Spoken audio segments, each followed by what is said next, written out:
Yeet or no yeet? Jey Uso shocks the world and wins the Royal Rumble 2025. But was it the right move? That's the big question we're going to be answering here today. Welcome to the video. My name is Steve. I'm joined by the one and only Mr. NX Steve in the house. Hope you're doing well, my friend. We're going to be diving through the Royal Rumble, giving our review of the show, including, let me say, Jey Uso winning the Men's Royal Rumble, Charlotte Flair winning the Women's Royal Rumble, big returns like Alexa Bliss and AJ Styles, legends in the house like Trish Stratus and Nikki Bella, a few NXT surprises as well, and of course you can't not help but mention TNA as well. Say his name and he appears. Yes, Joe Hendry was in the Men's Royal Rumble match. Elsewhere, Cody Rhodes against Kevin Owens. Let's get the image up nice and early. One of the highlights of the show. KO pretty much being murdered by Cody there with the Alabama Slam through the ladder to end the match there. Love the Michael Cole's face as well there. And of course, DIY retained the tag team championships against Motor City Machine Guns in a 2 out of 3 falls match, although the third fall was actually an assist via the Street Profits. NXT, welcome to the video. It was good to have you on board. And your overall thoughts of the Royal Rumble 2025, please. Possibly the biggest waste of the Royal Rumble in many, many years, if I'm honest with you. So you're firmly in no yeet. Well, I can tell you this will be fun. It's a no yeet. Well, I tell you what, dude, you're going to have to do a really good job of trying to convince me on this, because I honestly think that they've wasted both the Royal Rumble matches. Well, I'm on Team Yeet. So this is going to be a fun little discussion. We want everyone to get involved in the chat. So are you Yeet or are you no Yeet? We're going to be asking that question throughout, and we want your interactions during the video. But yeah, let's start with the Men's Royal Rumble match, because let's be fair, it's the biggest shock, it's the biggest talking point, and for us here in this video, we want to decide, is it the right move, is it the wrong move? You're on the side of it's wrong, I'm on the side I feel that it's right. But to get to the winner, we need to go for a match first, which, let's be fair, is about an hour and 15 minutes long. So let's kick it off in high style then. And I've got to say, I think overall, regardless if you like the winner or don't like the winner, I do feel this match is pretty well booked throughout. When you look at the first number that came out was Rey Mysterio, and then the second entrant was Penta. Look, it's dream match territory. Yes, okay, if you've seen in Lucha Underground, that is totally fine, but it is dream match territory for WWE fans to see the greatest masked luchador of all time being now portrayed against the next greatest luchador of all time. Penta lasting 41 minutes in the Royal Rumble. Could have been 41 seconds. We're going to ignore the fact he was eliminated with both feet hitting the floor. Yeah, obviously then Chad Gable was number 3. Perfect choice, by the way. The guy can't beat luchadors, so brilliant way to bring him in this spot. Carmelo Hayes coming in at spot number 4. Didn't do too much in the match. Neither did Santos Escobar either to spot number 5. But interesting enough for me is when we get to spot number 7, Bron Breakker entering the ring for the first time and annihilating a lot of the people in the ring. Carmelo Hayes being eliminated. Santos Escobar being eliminated. And of course, when we got to entrant number 8, I forget to mention entrant number 6 was Otis. He was going to be assisted by his Alpha Academy teammate Tozawa. Tozawa was taken out by Carmelo Hayes in the entrance way, and that's led to Tozawa not being able to partake in the Royal Rumble, which led to a very interesting comedy/celebrity influencer spot. Triple H saying, we need someone to replace Tozawa. I show speed. You're in the Rumble. Get out there. And do you know what? Fair play to him, because I'm not the biggest I Show Speed fan from what I've seen over the years. But he actually played his part really, really well. The fact that he kind of was like really nervous and excited at the same time, being told to go through the curtain, kind of felt a bit like, there's a realism to that. It's like, yeah, I get to be in the Royal Rumble. Crap, I'm going to be with all these WWE superstars and get annihilated. He got an elimination, helping eliminate Otis from the Rumble, before he was completely speared out of his Crocs. Got to be one of the best spears. Yeah, I mean, absolutely wrecked. It was amazing. I'm sorry, but it was amazing. The fact he was thrown out then, caught by Otis, and then, I mean, the spear was one thing, and then an overhead throwaway into the table onto the floor. You know what? Fair play to our show speed. I mean, taking those bumps, you know, and making them look so good as well. Incredible stuff indeed. I'm going to stop with my analysis there, because I'm almost gone through 8 superstars. We're nearly a third through the field. I want to get your partake in your feeling of this early part of the Rumble with the mid-carders? I mean, two of my mates, we stayed up and watched the whole thing. Like, we was just talking over like a PlayStation party chat, and as a joke, like when Ray come out, I was like, oh, it'd be funny if they put Penta in second. Sticking Penta at second is great, and like you said, ignore the. I'm going to put it down to it's his first ever Rumble. So do you know what I mean? He's kind of like something like. I think he spent his whole life with his feet touching the floor, and it's kind of like the one minor detail you have to sort of adjust for. Mello comes in, he does that great springboard into a DDT. I thought that was just phenomenal the way he managed to hit that. It was kind of weird. I did not personally care for Akira Tozawa, Otis, or ISHO Speed, if I'm honest with you. I appreciate, I suppose you can, the ISHO Speed thing, okay, it's entertaining, but I just didn't care for it. This is the most stacked Rumble we've ever had, and I just don't think there was a need for comedy spots or like two wrestlers that I can't even remember the last time they wrestled on TV. And like I said, there's names on that roster that, like, dude, I would have even preferred Karrion Kross over any one of them three. I just think it's a ruined opportunity to have possibly the best lineup you could ever have for a Royal Rumble. I know it's being nitpicky, but what's the point? Why have you put two guys in that don't wrestle ever on TV? All they do is backstage skits. I think it's pointless to me, but I digress. And yeah, obviously Braun absolutely destroying Speed. It's dude. There's one of the angles. Someone's already made a meme out of it, and that's going to be something just going forward. I think these Braun Breaker spearing ISHO Speed. It's just going to be a meme, man. It's funny. It's entertaining, but like I said, I think they've dropped the ball with making this Rumble like special, because in general, if you look at the rest of the card, there's everyone else is kind of like a Hall of Famer, a main eventer. Do you know what I mean? Or mid carder pushing towards the main event scene, and you're kind of like, you throw in these three random people, just kind of ruins it for me. Like, I'm expecting this. Like I said, I was expecting this in the prediction show to be one of the best Rumbles ever, and the lineup for like 90% of it is fantastic. It's just those three let me down. I mean, it's fair. I mean, the thing is, I can't say I'm jumping for joy when Otis is coming through the curtain. When I saw Tozawa originally was coming, I was like, here we go. But then when obviously they did the moment there where he's going to be replaced, of course he's going to be replaced. It's just, that's what they do. And it's like, we've had that with Curtis Axel over the years, and a number of superstars that, we think, okay, we've got, he stayed around it 1 year where it took about a decade to get to the ring. Then when he got in there, he actually eliminated Sheamus. But some of these people will come in because they have to be thrown out. They have to make the other people look good. And obviously, as you get into the second part of that Rumble, let's jump ahead. In fact, entry number 12 was Jacob Fatu. And that's when we've gone up a level at this point, and that's when superstars that are in there are going to get thrown out. The Miz was one of those that suffered. Like for me, I'm like, the Miz being in the Rumble in 2025 for me isn't a thing that I'm like, oh, I'm excited. Miz has come through the curtain, but being annihilated by Jacob Fatu and being a sacrifice in that Rumble for me makes more sense. Yeah, but then my point is that they've missed a lot of opportunities to initiate story beats. Like, for instance, if you don't have Karrion Kross in this Rumble, what's the point of having The Miz? This is when my point comes in. You've put in Otis and Akira Tozawa, who don't do anything. And there's like I said, there's plot points. Like I said, Karrion Kross is like currently involved in a storyline with The Miz. And although, yes, The Miz isn't like he's like one of the longest shots to win the Rumble, there's still stuff that you can initiate going forward with Karrion Kross. Like, what's Akira Tozawa and Otis going to do going forward?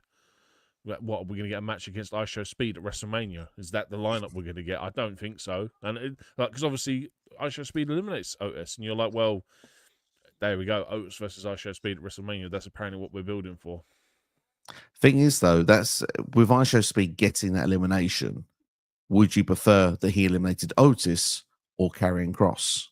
I would prefer he didn't eliminate anyone. The celebrity shouldn't be eliminating anyone. I'm sorry. I understand that like Braun Breaker had done 95% of the job, and Speed comes in and does that, but he's not a professional wrestler. And I felt sorry for this because you've been eliminated by yes, Bron Breakker and a celebrity, and I can't get on board with that, man.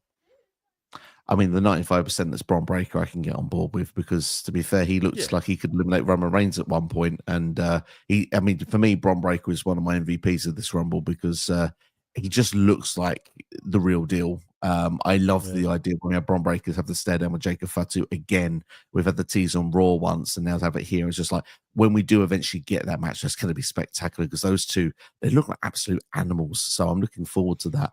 I get your point of view. I do get your point. The thing is, for me, I'll take Karrion Kross is the name you've brought up there. I think he's being protected by not being put in this Rumble. Now, granted, I agree you can have the biggest 30 names in there. It makes it seem big. It makes it seem perhaps better. But the thing is, at the same time, I do see a point of view of, if you want to make viral moments, if you want to make things that stand out to make other superstars look good, of course, Jacob Fatu would look even better throwing out Karrion Kross, Sami Zayn, all these other people that perhaps, I mean, Sami Zayn came in late in the Rumble, but I mean, you get my drift, like, rather than eliminating the undercard, but the undercard's what's being fed to him currently. So it's kind of like, it's the level that he's at to make him look even better. So when he does get into the ring with Roman Reigns, go, oh, here we go. This is a guy that's thrown out 4 or 5 people. Like, we now are ready for Jacob Fatu to see how he copes with this next level. So that, for me, is where I'm kind of in the basis with this Rumble. And I actually thought there was story beats going throughout this Rumble, and that's what, for me, was quite intriguing. Don't get me wrong, there were a few dud eliminations, and we're going to get onto them. I think some of them are more high profile than some of the ones that actually are quite key in this Royal Rumble. Drew McIntyre, but we will get to that later on in the video. But obviously, I mentioned Jacob Fatu coming in and just annihilating a lot of people. We got to a point, though, where we got Joe Hendry in there at entry number 15. It looked good with him doing his stuff in the ring. Obviously, everyone's singing, 70,000 people singing along with his entrance theme. Dude deserves it. Gotta love that. Well, probably didn't deserve that, was being eliminated 90 seconds later. Yeah, but the only like that, and the production failed to zoom in at the part when he turns around like they're supposed to, and I was like, oh, what? It's his one stick, man. How can you get it wrong? Another Kevin Dunn. I don't know if Kevin Dunn's there anymore, but it's just another production failure. That the Rumble just seems to be like so cursed with bad production values when it comes to missing key parts of entrances and stuff like that. And go on, sorry, as you were saying, he gets eliminated 90 seconds later. He does, yeah, but that's because Roman Reigns enters the ring at number 16, and I think that's where business really picks up in this Rumble. I think we've had the mid card stuff, the laughter, Jacob Fatu's going to be a star, and I think that was when Roman kicks in. That's when politely, I think shit gets real. This is that we're going to go up levels at this point onwards, and trying to remember every number off the top of my head is not the easiest feat, but obviously we get through into the 20s, and I think from that point onwards, that's when literally it's just big name after big name. Jey Uso, of course, is number 20, who would go on to win it. 21 was the return of AJ Styles, which of course that's big in itself. Sorry? And he had his old music as well, which is so much better. It was great to see that. I mean, that's almost as big a return as AJ Styles, to be fair. I love that music that he's got. So, yeah, amazing. Obviously, when we get to number 23, or number 22, I should say, Braun Strowman coming, that's when Jacob Fatu is thrown out. A bit disappointed it wasn't Roman Reigns, but I suppose the feud he's got currently is Braun Strowman, and Braun is a believable guy to throw anybody out of a Royal Rumble. So I'm going to let that one slide. I know Jacob Fatu is going to win the feud in the end. As we get to 23, that's when we get John Cena come to ringside, and we think we're going to get ourselves a nice little stare down with Roman Reigns and John Cena. Then we get to entry number 24. CM Punk comes out, and obviously we get a stare down with these guys. And then we get to number 25, and that's when Seth comes out. And I'm not going to lie to you, in that little period there of those entrances, nothing happens in this Royal Rumble. But I'm not going to lie, I completely lost my shit. I completely lost it because I was having a fun time just thinking to myself, we have all this star power in the ring at the same time. When they go to lock horns, it's going to be amazing. Seth is the one, obviously, that broke that, so it did, because he went immediately for CM Punk. That led them where we could get Cena and Roman. And, of course, when you're having all this big star power, superstar after superstar, main eventer after main eventer, most WrestleMania main eventers, minus CM Punk, he'll get there. But, of course, then you have to follow with a big number 26.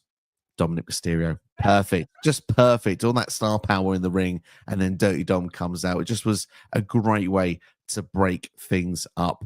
Sami Zayn, number 27. Damian Priest, number 28. LA Knight, number 29. And Logan Paul rounds off the field at number 30. Literally, I mean, when we got to this last little period of all these together, I think it was like the last 10 entrants in the ring, you literally felt not anybody could win, but it just felt like, God, there's so many world champions in the ring at the same time here. Yeah, and I think that's almost kind of what hinders the finish of this match and who actually wins it. Because if you look at it, there's so many people in there that should have won this Rumble. And don't get me wrong, Jey winning, I thought it was fantastic. It's very rarely we get completely blown left wing by an absolute shocker of a winner. Like, I can't even remember the last time somebody won the Rumble that I was completely shocked with. And I think that's great. But it got to like the final four. Like, I know I'm jumping ahead here. And I was like, when you get to the point where they get down to just Cena and Jey, and I'm like, they aren't seriously going to have Jey Uso win the Rumble, are they, over John Cena? Like, we predicted John Cena was never going to win. But then when you put him in the final two, I was kind of like, Jey's actually going to win this. And I was dumbfounded and shocked because it's like, like you said, you think of the world champions that are in that ring at that time when you've got Punk, you've got Rollins, you've got Roman, you've got Cena, you've got all the other names. I forget who else is in there. But yeah, just like, there's just a stacked plethora of talent. And the one guy you don't think is going to win it ends up winning it. It's just, like I said, I don't mind the winner. It's just what comes after it that bugs me. I think me and you have a very different philosophy of what comes after, and I think that's why you have an issue with this. But we'll get to that part. We will get to that part a little bit later. Obviously, let's go down to some of the key eliminations. Won't do all of them. We'll go for some of the key eliminations. First, we'll start with Mr. Drew McIntyre because, boy, he didn't like it apparently. And to be fair, not a lot of people did because it came out of left field. Really, it felt like he had a lot of story that was left to play in the match. He actually came out at a time when it was Roman, Jacob, and himself, which left Roman quite vulnerable at the time. I believe he was entrant number 17, if I'm not mistaken. However, so he went to do like a running spot. It was like a bump into LA Knight, and then Damian Priest just randomly eliminated him, which it just felt a bit random and out of left field, mainly particularly because Damian Priest has just been moved to SmackDown. So Drew McIntyre's still on Raw. I believe the transfer window is now closed because they said it was going to close on Royal Rumble weekend. Now, the only thing that could happen is that the last moves that have happened are announced this week on Raw and SmackDown, and then that's it. So there is still that potential that the door is open for something and a move. However, it just felt a little bit random where, we're used to setting up opponents for people at WrestleMania. I think we're going to start talking about a few of them that could have happened here, but Drew's one, I mean, you could say it could be Damian Priest, but they're on two different shows. They've had a feud last year, of course, it was Clash of the Castle, but there is a statement, I suppose, as well, that Damian Priest has stopped Drew McIntyre at some of those key moments. He cashed in Money in the Bank when Drew won the title at WrestleMania. Drew didn't get the job done in Scotland. Okay, CM Punk was the reason for it, but Damian was the champion. Damian has now cost Drew in the Royal Rumble. Is it still an underwhelming feud for WrestleMania? Should that be a direction they're going to go? No, I mean, they have the history, which is, I think, the most important thing, because, look, regardless, we're a little over 3 months away from WrestleMania, and we get certain matches at Mania that just feel a bit like, they've just kind of thrown this together, really. But like you said, these two go back to WrestleMania last year, where obviously Priest has cost Drew his title by cashing in. And it's kind of like there is a history and maybe an unfinished story to tell there, because obviously Drew's kind of on a revenge tour anyway, and he's trying to right all his wrongs and get back at everyone who's done him wrong. And I don't, like, at no point is he ever actually involved with Priest. Like, obviously Priest is, for the most of the year, has been dealing with the Judgment Day. So I don't think I don't think it's going to be necessarily one. I think it's actually probably going to be one of the best matches on the weekend, if that's what they're planning on doing, because these two can go and they can deliver really good matches. And I think that it's got the potential to be seriously hard hitting. Like if they give them like, I don't know, a no DQ match or a Falls Count anywhere, and just let these two run riot over WrestleMania, I think these two could actually put on probably one of the best matches of the weekend. Yeah, we had a great match where it clashed, so I would be quite open to seeing them do it again. It just, in that case, my question would be, why is Damien on SmackDown? Okay, to put over Jacob Fatu, it seems to be judging on SmackDown last week, but at the same time, there is the question mark of, well, hang on, unless Drew is also going to move to SmackDown, it could always be still a possibility that elimination from the Royal Rumble could lead to, hang on, I need to go to SmackDown to finish off what's going on with Damien Priest, but time will tell with that one. Yeah, I mean, the only other thing I can think is that when it comes to Chamber, they're gonna have like 3 from Raw, 3 from SmackDown, maybe, even though Maybe. it's for one particular titles, and then that way they can kind of bend the rules with the whole roster thing and the whole draw thing. Like if you put these two qualifying for Chamber and they continue that feud on, and then that leads into Mania, there's a way to get around it. It's just whatever they're gonna do. Like I said, coming out this weekend, we still are no better off knowing what's going on with Mania weekend and who's gonna face who. Absolutely not. We probably know about 1 to 2 matches properly, but we maybe have some idea of some others. So let's dive into those. AJ Styles versus Logan Paul has been mentioned in our comments. I'm going to quickly just pull that up to give credit where it is due. It's from Byron Cutler. Looks like it's one that could actually happen, I would say, because obviously Logan Paul was number 30. He did the Kofi Kingston spot, being springboarded over to the announcers table, and then actually had to find his way back into the ring. Did it kind of cleverly, though, because AJ Styles did not keep an eye on Logan Paul. And when he went for a phenomenal forearm, Logan got in the way, kind of cost AJ Styles to get thrown out of the Rumble. Very clever elimination. Did make me boo Logan Paul for a moment. Did want to see AJ do better, but if they do go down to a way of Logan Paul versus AJ Styles, that would be a great way to do the Ricochet spot again from the Rumble a couple of years ago. But I don't want Logan Paul just being a spot monkey and just doing these high spots, man. Like I actually want him to. Now he's supposed to be a full-time wrestler. Like putting him in with AJ, it sounds like it should be a killer match. AJ's obviously known for having really good wrestling matches. Logan Paul obviously is not green, but he's still fresh to the roster and pro wrestling in general. So putting these two together should be money. I just hope that it's not that they're doing it for the sake of having a WrestleMania moment. Do you know what I mean?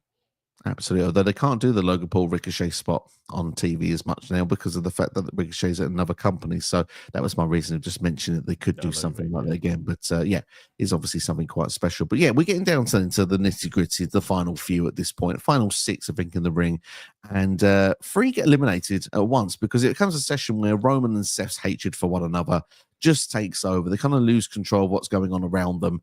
And eventually both get eliminated by CM Punk. CM Punk, though, obviously keeps an eye on the floor rather than what's going on in the ring, immediately gets eliminated himself by Logan Paul. Now, it very rarely happens to me that I'll boo out loud, but I was not happy that CM Punk was eliminated. We just have that fear. It's like, maybe he's going to win it now. When I saw that Roman and Seth have been thrown out, I was like, right, okay, I want Punk to win this. And immediately in that split second, he's then thrown out. It's like, oh, okay. And then that's the moment your 3 favorites of the Royal Rumble are all gone within a matter of seconds. And it's that big shock value. And this is one reason why I love this as well, because of the fact that they all came out almost in that sort of way where it's like big name, big name, big name. This is high profile Royal Rumble, to the point of you're out, you're out, you're out. It's the same shock value of them going out as it was them coming in. And I think that made it feel quite spectacular.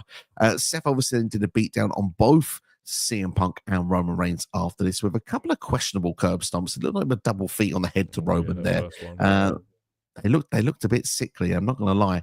However, triple threat match for WrestleMania, I feel like that's the direction they're going with this. It felt like we were going for Roman versus Punk, but Rollins isn't going away quietly. I mean, sure. I mean, but at this point, it almost feels like they're just putting him on, like they're putting him in that spot for the sake of putting him in that spot. Like, you're telling me there isn't a bigger story that they can tell somewhere between these 3. Like, obviously, Seth and Roman have history, and then obviously Punk and Seth have history, and obviously now Punk and Roman and I get it. There's like a weird sort of hatred triangle going on between the 3 of them, but like ultimately, what's the goal? I mean, that's their job to do over the next couple of months, is to make sense of why they're going to have a match and what the outcome of it decides. But it's like, if you just want bragging rights, I mean, this is almost reminding me of Daniel Bryan versus Edge versus Roman at WrestleMania, and it's kind of like, without something on the line, I feel like this is just simply a blood feud that, unless there's a payoff for it, this is my biggest worry, is that we don't get a payoff enough. It's just a case of, oh, well, we're putting these three guys on this card, on this match, for the sake of making sure these three guys are on this WrestleMania card. See, I think it's much bigger than that. I think, for one, this main event's without a title. That's what I feel. I feel like it's a night one main event of WrestleMania. That's a joke. To me, that's a joke. Carry on. So I'll give you my... Go on, carry on. Sorry, I didn't mean to interrupt. No, it's totally fine. But let me explain why I think the feud actually works really, really well. Because, like you said, there's history between them all. Like Roman and Seth, they were part of the Shield. They've had everything go on since. We obviously got Punk and Rollins, the fact of the training, and now obviously the feud we've had and the match they had on the debut episode of Netflix. Roman and Punk have the Survivor Series War Games match, but it actually runs further than all of this, because when the Shield came in, who did they come in to protect? They came in to protect CM Punk. There is a real feud that you can play with this, and it can be also the thing that Punk didn't want Roman. They can play that into the story. They can actually bring that onto TV, bring it to light, and it can also be this thing as well of where now Roman and Punk both have, affiliation with the wise man, Paul Heyman. That's going to be interesting, creating a divide. It can be also a factor of what is this favor as well. The favor could be that the wise man gets this to be the main event in some way, some fashion, to make this the most spectacular match it can be. I just think there's enough in it with these three, and it's an exciting prospect. And of course, singles matches usually provide the better stories, but in my personal opinion, seeing what we got here with this as a potential triple threat match, I think it's pretty exciting. And I do think it is main event worthy of WrestleMania, because, I mean, Roman's main evented a ton of them, so it's just another one on the belt for him. Seth is someone that has been crying for the build to be given the baton, to be proven he's the guy, because he's won WrestleMania main event politely. He is the fourth wheel in a tag team match. You could argue he's the third wheel if this is a triple threat match, but he would at least be going, you're coming out there as the singles wrestler to put on the showcase match, to be the highlight of this WrestleMania, because many would argue he's the best wrestler of the three, certainly probably in the best condition of the three. CM Punk, he's never had that main event. He's never had it, and he could finally get it with a match of a high-profile standard like this.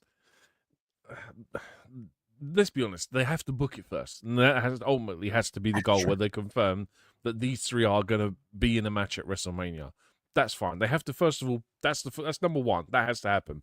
Two, they already have the history. We've established that, but they have to get to that point where they have to evolve the story where it will lead to that triple threat.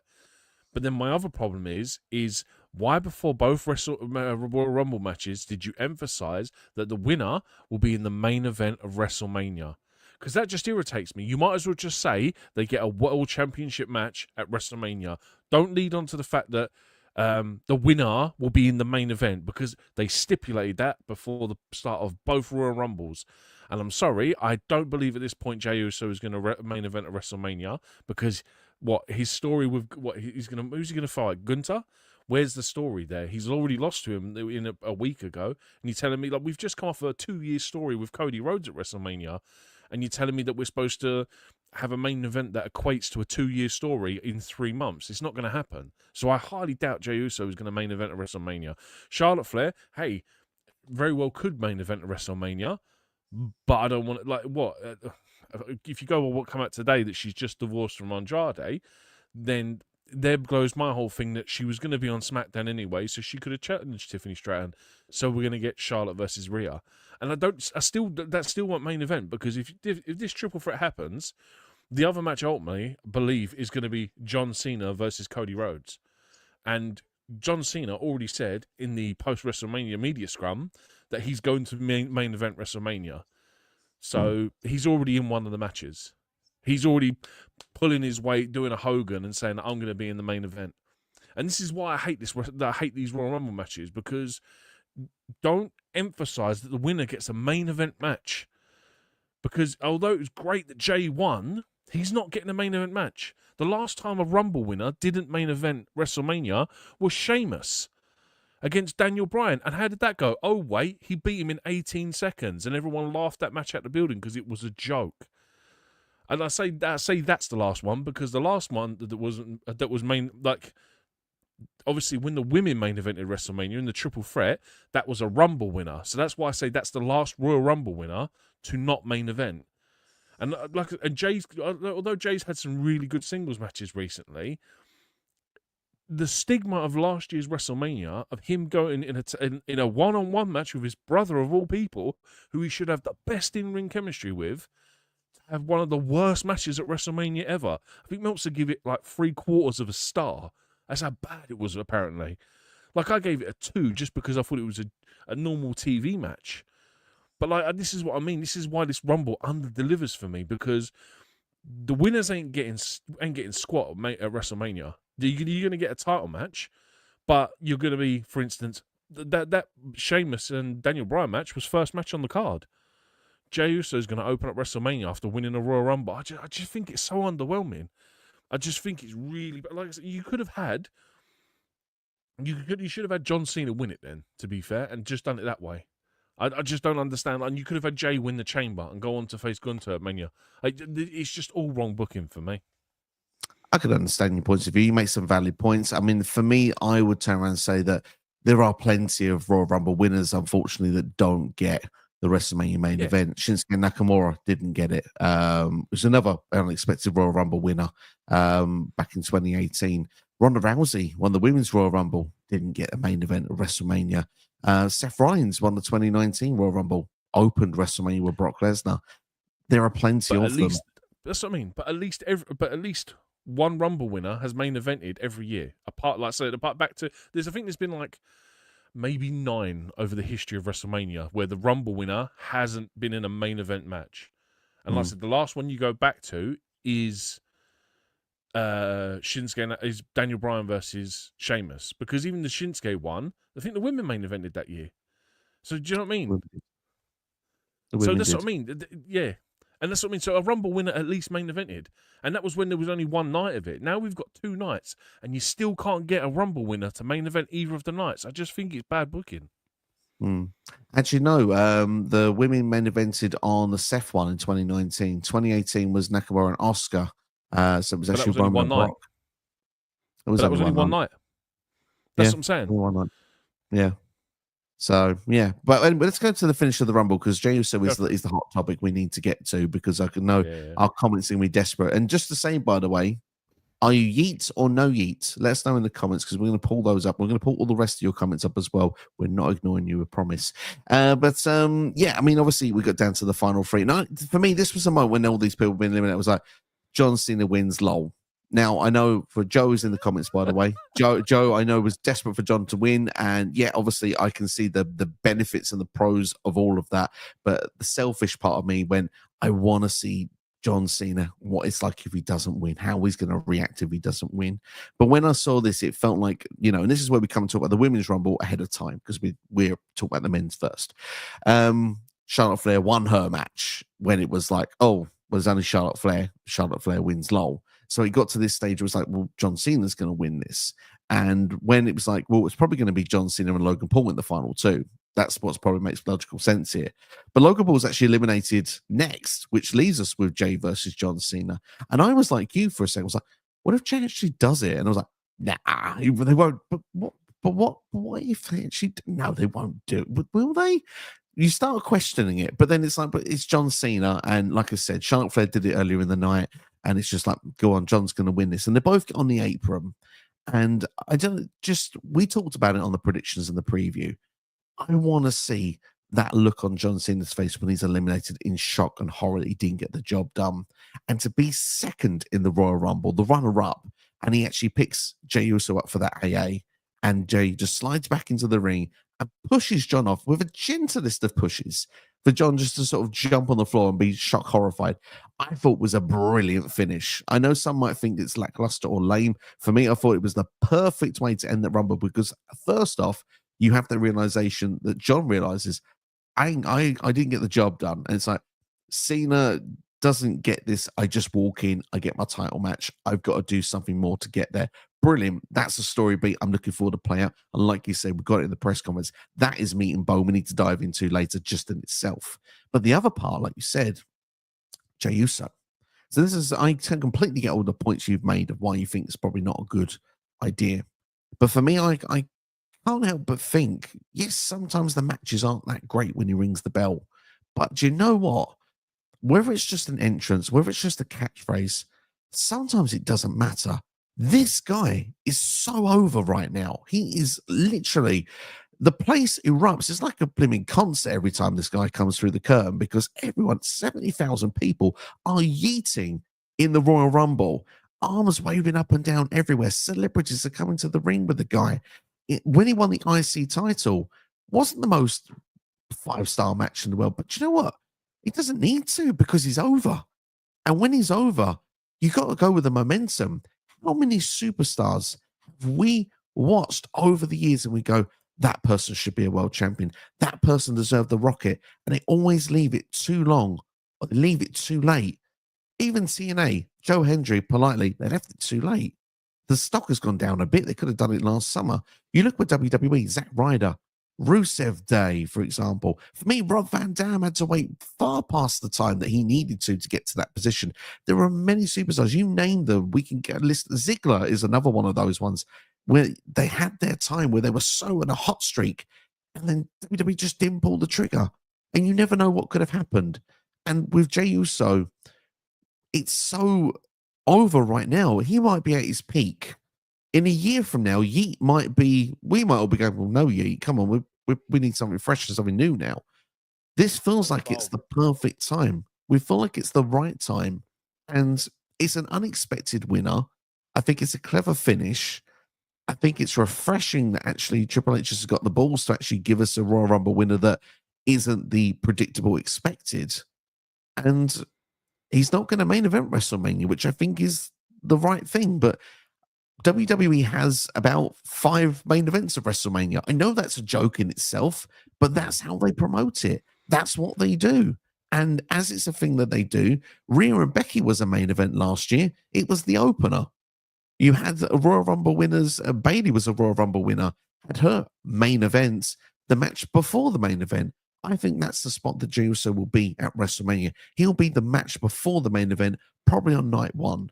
Probably before it's Punk, Roman, and Seth. That's my prediction. And at this point, what's the story with Gunther? I see a question in the comments, and I think it came from CD. I'm going to try and find this. Why did Jey Uso challenge Gunther for the World Heavyweight Championship at Saturday night's main event if he was going to win the Royal Rumble? This is a fantastic question because it was the first question I asked myself when Jey won the Royal Rumble. I asked myself the same question. Well, hang on, why? Well, there's 2 ways that we can go down with this. Number 1, Gunther might not be the champion. We've got Elimination Chamber. Oh, by the way, Elimination Chamber Toronto. One thing we've not mentioned at the Royal Rumble, Sami Zayn came in at number 27. Who eliminated Sami from that Royal Rumble? Jey Uso. They're supposed to be close. Sami's been accidentally haluva kicking everybody, but Jey accidentally eliminated Sami from the Rumble. Wouldn't it be funny if Sami turned heel on the road between now and WrestleMania, and that's the match we get? Alternatively, Gunther is the World Heavyweight Champion right now, beat Jey Uso last week. Yes, granted. He's also beaten Jey Uso twice last year, once as an Intercontinental Champion and once in King of the Ring. Jey Uso knows he can beat him. Now, while it seems like a story of we've seen this match a number of times, but it's about that guy who wants to get the job done. He knows he can beat that guy, and he's got so close every time. And Gunther always sells so well to make it believable that Jey Uso can win. I think that could be a match we get at WrestleMania, and I think it's the right time to give Jey Uso a world title because right now he's that over, regardless of quality or not.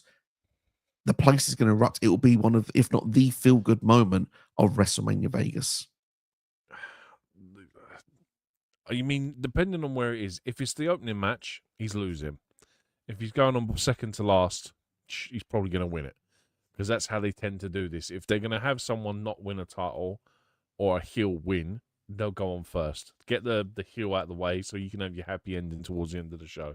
To go back to what you were saying about Jey winning, I text you yesterday earlier on, whenever it was. I think it was yesterday, and I said to you, there are far better people in the same spot as Jey that could have won the Rumble and would have been a better choice. Like, for instance, LA Knight. I think LA Knight would have been a far better choice to pick than Jey Uso. It would have had the same shock and awe factor, but I think LA Knight has a much bigger hype about him.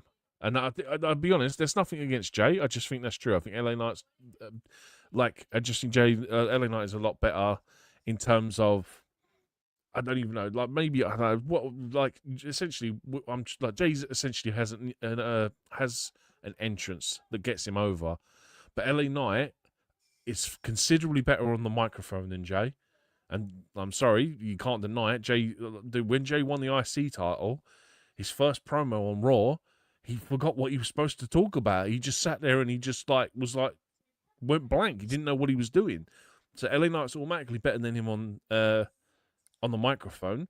Their in-ring capabilities, probably about the same. If anything, I think LA Knight's probably got more of a shock factor about him because he can do certain stuff that you don't expect, like when he does the hop-ups onto the top rope. So I'd say LA Knight's a bit more exciting to watch in ring. I just think that, like I said, it was a great moment for Jey to win. But I think the rose-tinted glasses come off, and then you sit there and realise, like, hang on a minute, are we actually supposed to believe that Jey's going to main event WrestleMania on a 2.5 month build or 3.5 month build? And that's where I think a lot of the hate is coming across for it, is that, like, what's he done to even be in that spot? Like, yes, he's been in IC title matches, he's been in World Heavyweight Championship title matches, but I couldn't see him main eventing. And I think, again, that's probably what's more annoyed me than anything, is the fact that they emphasize at the start of both matches that they're going to main event WrestleMania. And it undersells the whole pay-per-view. Like, we're what, a day off of it, 2 days off of the pay-per-view, and everyone already knows that Jey isn't going to main event. Yet he still goes on like he's going to main event it, which is fine. He very well may main event WrestleMania, but I highly doubt it. And that's the problem where I have with it. And then to go on about, I've lost my train of thought now because I'm so, like, blown up by it. But yeah, it's just, I don't know, like, it was just a great moment, and then to not actually pull the trigger on, and not actually, like, and then to say pull the trigger on, I just think there was so many other better people that were in that position that probably could have done a better job. And like I said, again, he's got the stigma from last year's WrestleMania, which he has to kind of overcome now. The company are putting a lot of faith in Jey Uso for WrestleMania because, yes, they're going, right, you're going to be our guy. You're going to challenge for a title at WrestleMania. But he now has 3.5 months to convince a lot of people in the internet wrestling community, because they're the ones that are mostly complaining, because everyday casual fans don't really mind because they're not as, like, hardcore and, like, anal as what we are, I suppose. So he's got to get us over in the next 3.5 months.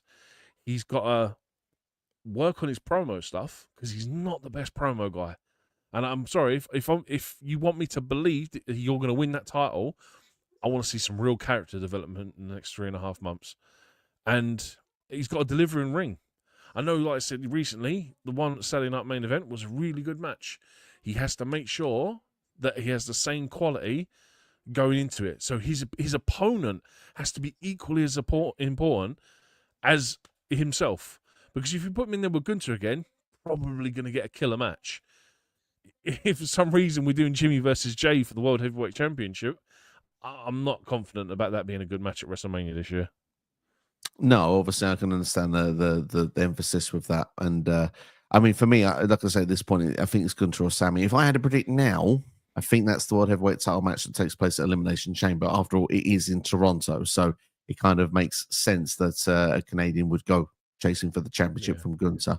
Whether we get the job done or not, I think time would tell on that one. Ultimately, I think the end goal would be that Sammy costs Jey at Mania.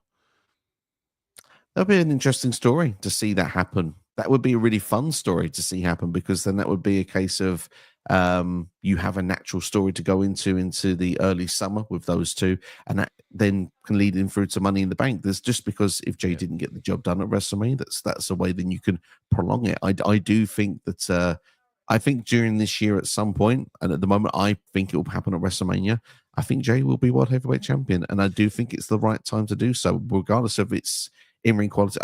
I look back to the Attitude Era, for example. Not everyone was great in ring, but they were over. And I think sometimes that's a lot of the battle. If you get over, people remember you and they want to see you. I mean, I'm gonna do that thing where I don't like what people when they do this, but I'm gonna be guilty of doing it. It's like watching AEW, fantastic, great matches every week, but don't care. Story, there's nothing there. I don't care at the minute. I'm not that invested in AEW at the moment. They do killer matches, but whatever. It's not over for me. It's not working. There's about 4 people that I'm interested in watching.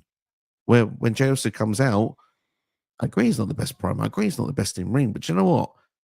He always got my attention every time he comes out. Every single time. It's a big deal. It's the right time. I mean, just to touch on the Money in the Bank thing, I mean, even if he doesn't win, by all means, he's probably hot favourite to win Money in the Bank this year. And I think that's come WrestleMania, if he wins or not, you'll kind of sit and go, okay, if he won Money in the Bank, I'd find it believable that he'd actually cash in and win, because he's been put in that position. At the minute, his win to loss ratio in title matches is not great. He's won the IC title once, and then he lost it like 4 weeks later back to Bron Breakker in like his second title defense. So he's, do you know what I mean? He's not got a good win to loss ratio. No, but that was also an experiment, I feel. When you look back at it now, that feels like it was an experiment. And it was an experiment in the word, because everybody wanted to see it happen. Everyone was really happy. I think a lot of people were really upset that he didn't win the last time he went for the IC title. Then he actually did win it, and then he dropped it. And I think a lot of people were upset again. And I think Triple H probably looked at it and went, this is worth a gamble. Let's see where it goes. I think that's I mean, you're right. It probably, like I said, it probably is more than anything worth the gamble. And I mean, I said this to you ages ago, dude. Seth and Punk were never going to main event until next year in a one-on-one. So if they do that with Roman, it's a cheap way to get them into a main event. But I would originally want their main event to be one-on-one for a title. But yeah, we'll see, man. Like I said, Jay's got to do some serious work to convince me, because at the minute, I'm not sold. My last couple of arguments of why I think yeet. I'm going to do one. I'm going to do a yeet for you, rather than it probably looked like Michael Cole's yeet, to be fair. So apologies. It's probably not the best one you've seen, but look, 2 arguments I've got here. Number 1, presentation. Jey Uso has been in this position of trying to be presented as main event Jey Uso for years, and he was the guy to pin Roman, who had not been pinned for years. Back in 2023, I believe that was a Money in the Bank. Then he started this crusade, starting against Roman in Tribal Combat at SummerSlam, and they've slowly been trying to build this guy into this main event status guy. When I hear like some names thrown out as like alternatives, I mean, LA Knight is someone that's been over probably for a similar amount of time, but probably his push has not gone on for nearly as long. I'd say it's gone on a year less. I don't say he's not ready, because he's definitely of a certain age. I think he's got a lot of experience under his belt, and I think he would do pretty well in that position if given the opportunity. And I think he's on the show, arguably, that has the stronger champion but has the weaker roster. So I think he would be someone who could actually carry that brand if, say, for example, Cody was to move to Raw or was the big knock champion. However, I'm going to take LA Knight out of this, because it's not really about LA Knight, it's about Jey Uso.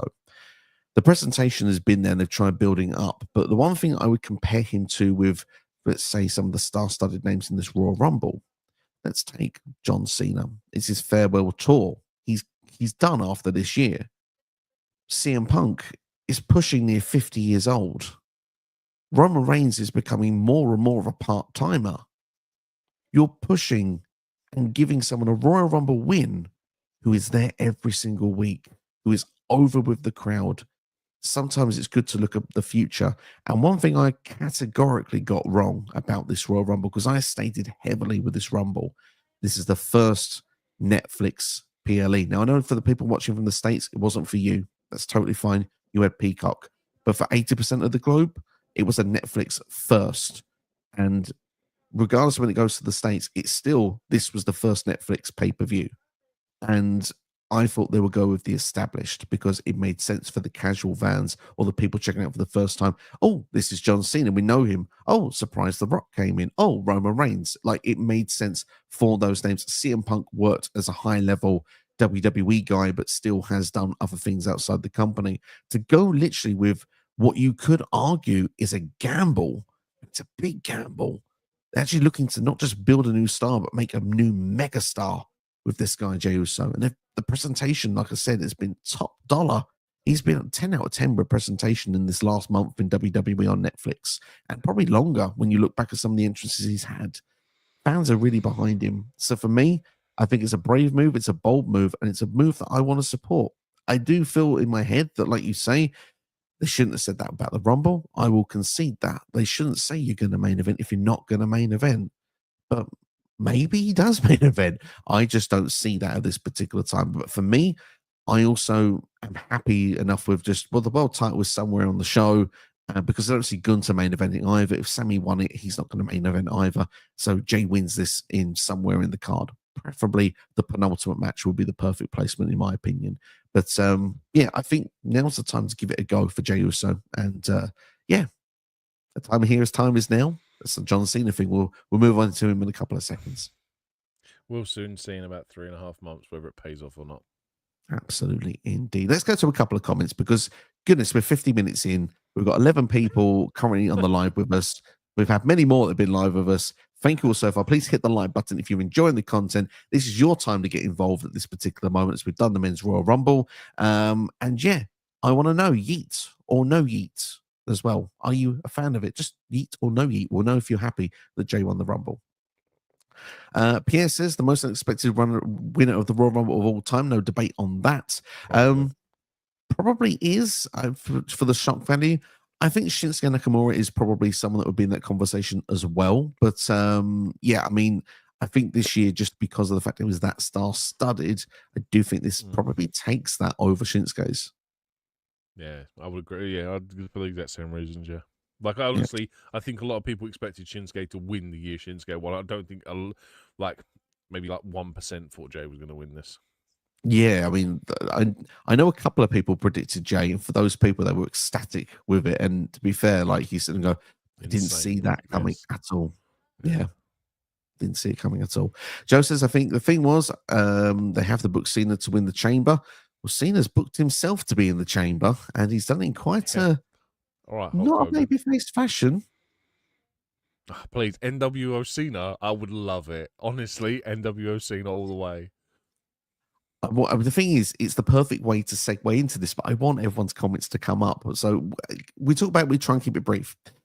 John Cena's segment on the post show was perfect. I love the fact instead of the questions, I'm going to just make a statement who can get this out first. In other words, it's like, it's almost not important what everyone has to say. It's important what I have to say. That's the first thing I took from that, which is like, John's got a different angle of the way he's going to treat this. It's not as such babyface that we're used to. Secondly, he said, it's got real now. That was my last Royal Rumble. I'm not doing another one. And I didn't win it. Oh, okay. Well, now I'm not main eventing WrestleMania. So what I'm going to do is to get my main event, I'm going to be in the Elimination Chamber. I've worked hard for 23 years and I don't call my shot before. I think rumors have suggested different over the years, John, but we'll see if that's true or not. We don't know. We've not been there. But he has said here, though, I am calling my shot. I deserve this. And it's best for business.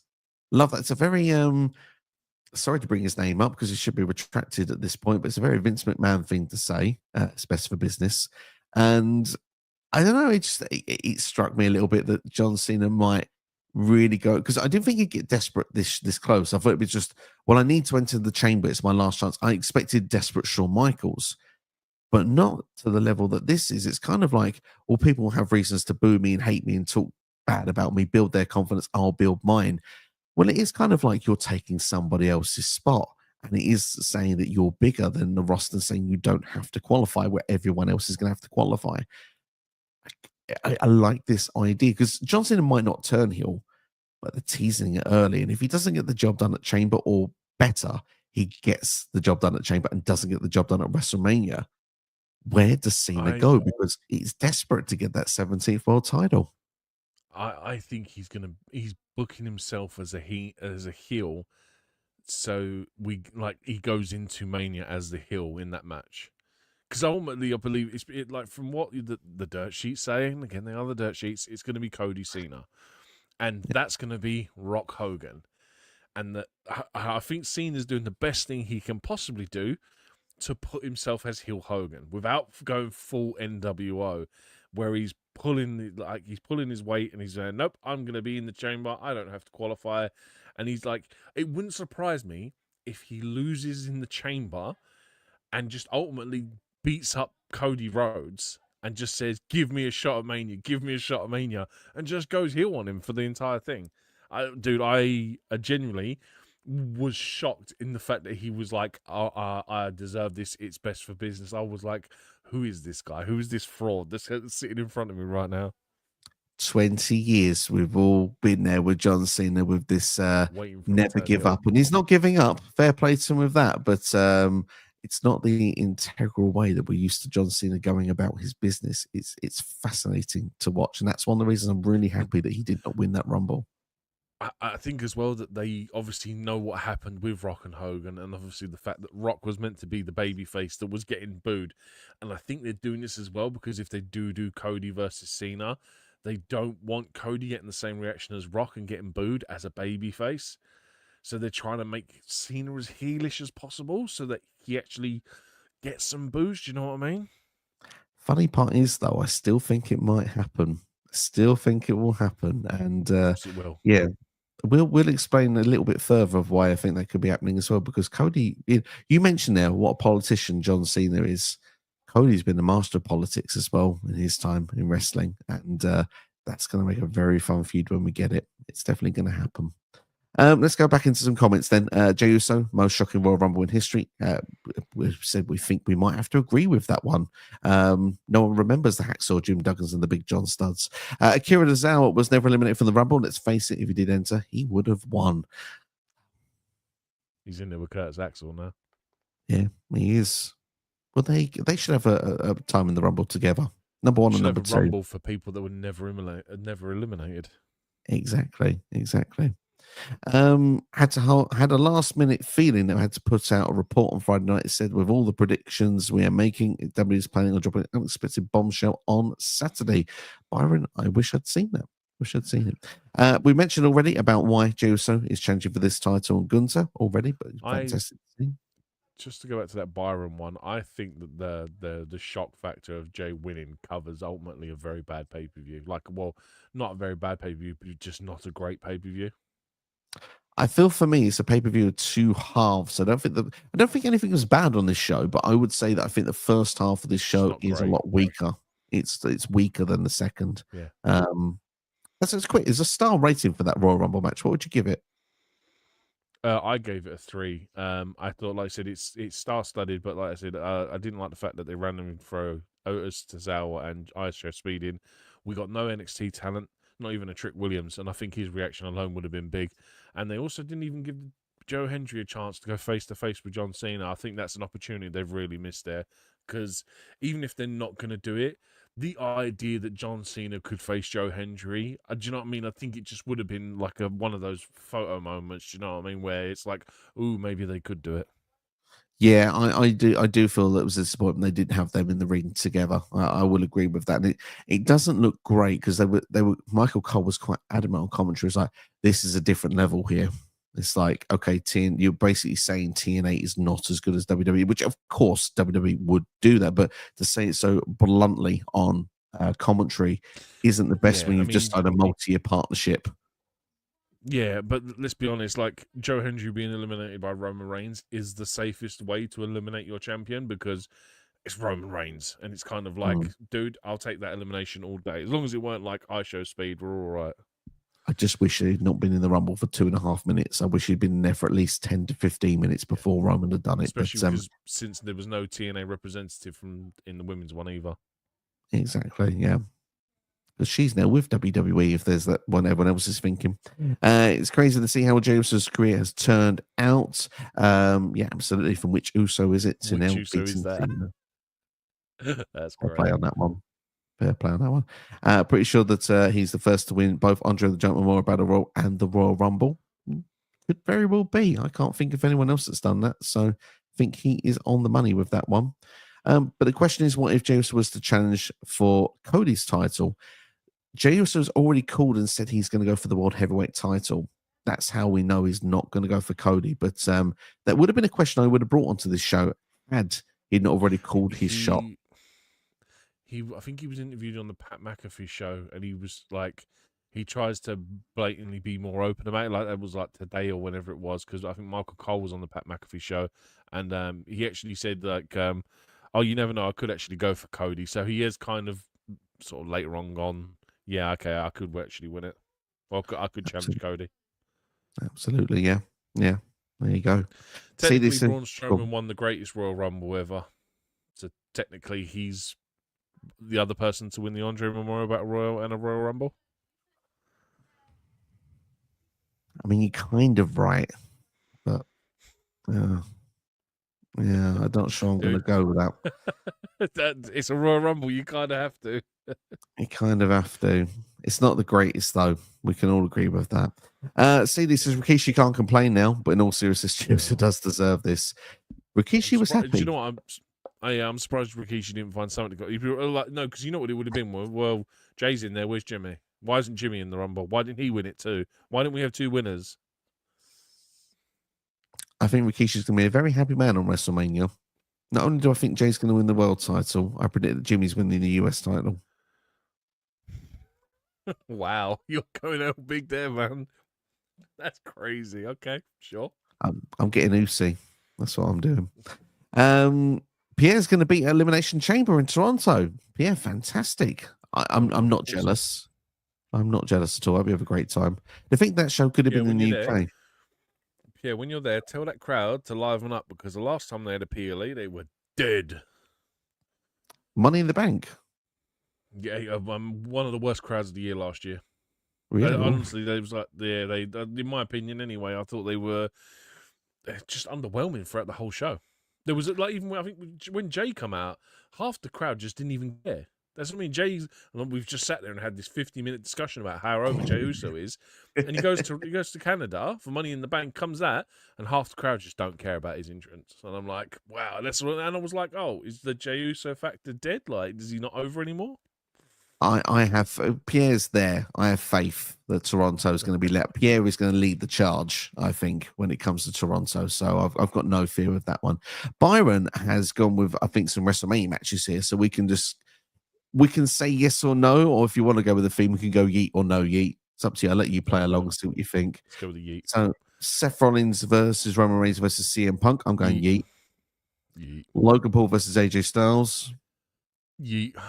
I'm going to go with a yeet as well. Drew McIntyre versus Damian Priest. Yeet. I think yeet, but I do hope they do something different. I do agree with CD, by the way, at least though it is being unpredictable. Totally agree with that. Has gone with Lana Valkyria versus Ivy Nile for WrestleMania. That would be great for Ivy Nile. They've got to book it, and that's always the thing with me. It's got to be. I want to be invested in it by the time we get there. But sure, I'm going to say no yeet. I think that's a TV feud. I don't think it's the Mania, but I think obviously it's a feud that's coming out of this. Same as Roxanne Perez versus Bayley. Roxanne Perez, by the way, on the main roster. She's called her shots. Oh, really? Okay, I was going to say, because I had these two down for Stand and Deliver. Looks like Roxy must be going to Raw in that case. But it's just one interview she said after the Rumble. Drew McIntyre should be World Heavyweight Champion again at some point. I totally agree with that as well. Let's quickly get to the other Byron matches, and we can go back up to the other comments. Street Profits versus Machine Guns versus Pretty Deadly versus DIY versus Los Garza in a 5-way team ladder match. That's probably a yeet from. That's probably a really good yeet. Rey Mysterio versus Penta. No yeet. I want to keep Penta away from Rey Mysterio. I want Penta versus Bron Breakker. I want Penta versus Bron Breakker as well. I think that would be a lot of fun to see. Absolutely. KO versus Randy is a yeet. That's a yeet. Yeah. Liv Morgan versus Alexa Bliss, another yeet as well. I'll take it, but we'll have the words about that later. He's going with Bron Breakker versus Jacob Fatu, by the way.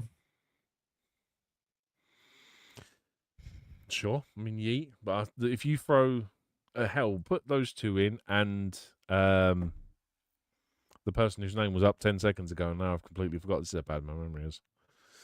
Was it Penta? Penta, yeah. Put Penta in there as well. Although, his style really wouldn't work with Jacob. So I don't know, but dude, I'd like to see. I want to see Bron versus Penta at some point. I want to see at some point. I want to see Bron versus Jacob Fatu as well. I just don't have it this early, but they're building for when we get it. It's going to be exciting. Yeah. Charlotte Flair versus Tiffany Stratton. No yeet. Io versus Rhea Ripley. No yeet from me. No yeet from me as well. I do think Becky still will return, but it says yeet though. It does say yeet with the idea of Jey winning the Rumble. I was happy about that. Let's go to some other comments then, and then we're going to dive in. We'll go for a few comments, and then we're going to talk about the Women's Royal Rumble, because otherwise we would never talk about it, and we probably should talk about it as a Royal Rumble review. But let's go through a couple more comments before we do. Leo in house, hope you're doing well, Leo. Says, does Liv advance to Elimination Chamber, or will Io advance? Because I feel like Liv deserves to be there. Plus, she's advertised for the show with her being on the poster. Are they in a qualifying match? Is my question to that, Leo, because I don't know the answer to that. Interesting. Yes. Liv should be there. Liv should be there because she beat Io at Saturday Night's main event. Plus, she's had arguably the best 12 months of the two. I'm going to counteract it and say you're going to take Io, have an opportunity of diving off the top of a structure, and Io's going to advance for me on that one. I mean, that was going to be my counter argument, is that I do want to see Io do some crazy stuff in the chamber, though. So, yeah, I don't know. I don't know who wins that match, to be perfectly honest. But if I had to guess right now, I'd say Liv. I would say Liv. Because especially if Charlotte chooses Tiffany, then Liv has one more crack to try and get to Rhea. Yeah, I suppose. Steph is a heel now. Would you go with that? I'd say he's a shade of grey at this point. He's on par with KO and Drew. He's a man who's been done wrong, and he's looking for justice. And so Seth isn't wrong. Everyone else is wrong. Same like KO as well. Hey to the K in the house. Hope you guys are doing well. Fantastic YouTube channel. Go and give them some love. They're also on the podcasting worlds of Spotify and all your favorite audio listening platforms. We appreciate the purple hearts. Pierre says, hey, Triple H put Jordan Grace in the Elimination Chamber match and make her win the chamber to have Mamba Pump versus Mummy at WrestleMania for the Women's World title. Not against it. She looked like Lex Luger. Like, when I got flashbacks to Luger last night when she was in there. Like, from the behind, the physique of the legs and the arms, I was like, my God, she looks like a mini Lex Luger. Like, she is just jacked. And as much as I'd love to see that, I think she's going to NXT. So do I. Eliminated by Julia in the Women's Royal Rumble. So we start talking about it, because there's a few Women's Rumble comments and stuff going on. It feels like it's the right time to start talking about that. So let's do that, shall we? So, obviously, we mentioned Io and Liv Morgan. They were numbers 1 and 2. And we had Roxanne at number 3, which was a bit of a shock to see her come in that early. All three of them lasted over like an hour. Apparently, Liv Morgan broke the record for the longest time in the Rumble, only to be eliminated herself for Roxanne to break the record and be in there for 1 hour and 7 minutes. What of a showing for someone that's from NXT. And let's be fair, he's going to be one of the stars of the future. Dude, my MVP for the night. I think she come in and she put on a killer display. I will talk more about her at the end of the night, but early spoiler, MVP for the show is Roxanne Perez. Yeah, fantastic stuff. I mean, Lyra Valkyria coming in at number 4, did well to overcome a wardrobe malfunction. That could have been awkward. To be fair, they handled and covered that up well. Yeah, Liv managed to knock her out so she could go in the corner for a minute and sort herself out. Yeah, which was good. Chelsea Green, number 5. I like the idea they had the mid-card champions, one after the other. Chelsea was another MVP in that Rumble for me. I love the fact that, She's Yeah, such a agree. good character. We've said we beat this. It's not beating a dead horse, really. We say it every time we talk about Chelsea Green, really, but Yeah, she just is that brilliant. I mean, like fantastic. I I know they did the same spot in the men's rumble as they did in the women's, which was a bit annoying. With Santos throwing 4 people over the top rope the same way that Chelsea did, but it worked much better when Chelsea did it because her character just fits it so much better. Yeah, agreed. Yeah, dude. Honestly, before we even got to the end of the match, I put Chelsea MVP as usual. Even Yeah, like when she's in the middle of like Bianca, Lash, I want to say B Fab and someone else, whoever was in there, and she's just all like, and they just all absolutely lay into her. She's just great, man. She's so fun to watch. absolutely. I mean, we had to wait a long time for that first elimination. I think it was like I think could have Oh, was yeah, it BFAB that was the first one out? I don't know, but it was like entry number 9. We had to wait a long time to get someone eliminated. I wonder if they were trying to break a it record was with that longer than Rumble that. I moment. think it was longer than Really? that. But let Yeah. me just Yeah, it check was a while you carry on talking. I'll check. well, I my memory is not as good of the women. So let's just fill this in so the comments know and everyone watching knows this as well. I watched the Women's Royal Rumble live, which I know for most people are like, but I watched it live as well. It was like 1 o'clock in the morning, 2 o'clock in the morning by the time the match finished. So my memory of it is not as clear as the men's because I watched that fresh as a daisy the next day. However, going into the Women's Royal Rumble match, um, I think Steve, help me out here. Trying to remember the Sorry, what details did as you want well to as the know? men. Who was the first? Who was the first elimination? I believe it was B Fab, wasn't it? Okay, towards the bottom end of Uh, the comments. Someone might help me as well I'm down just here. trying. Yeah, I'm just trying to find it somewhere. So it was B Fab was eliminated by Chelsea Green after being in there for 7 minutes 20, and she came in at number 6. So she was in there, yeah, for about 15 minutes or so before we got the first elimination. Fantastic. There you go. That's not too bad then. But Yeah, I really felt that the Women's Rumble had a lot of credible people in there, but I do feel at the same time, Ivy Nile was the one to eliminate La Valkyria. They were building the IC title, but I felt a lot of the match, it was like you were just not building as many stories. I really genuinely felt that going through the Rumble with the women's one. Like we had obviously Chelsea Green um, accidentally eliminated by her partner Piper Niven, which I don't think that that's going to lead to anything in particular moving forward at the moment. I did like the spot when Jordan Grace came in. We had Bianca and Naomi already in ring. Obviously, Bianca was a bit like, "What you doing, hugging this girl for?" Little tease of a Bianca heel turn. I thought that was quite fun as well. hope so. I hope Um, so. we could only hope. We had quite a few NXT mentions in this one. Lash Legend was in there. We had the likes of Jada Parker, Julia Jada Parker, yeah. Stephanie Lacour, Julia, and Roxanne Perez. Yeah, so in 5 of the field was there of NXT superstars, which was brilliant to see. Alexa Bliss, one of, if not the biggest pop of the night, returning at number 21. I loved Michael Cole, or should I say Michael Troll. The internet told me she wasn't coming back. I gotta say, I think WWE played that so well because Yeah. I'm sorry to say this, but dirt sheets, as good and great as some of them are, they can spoil some stuff. And they look at it as this, well, this is my job. This is what I do. You chose to read it. You come on these pages, you're going to see it. It's not my fault. Fair enough. Fair enough. But when WWE Pull allegedly, the wool over our eyes. yeah, I'm suggesting, I'm not saying it happened. I'm suggesting that maybe false information has gone out so that people are of the belief she's not going to be there, after people thinking she was going to be there, so that when she was there, it got a bigger reaction. And you know what? It bloody well worked if it did happen. If they did it.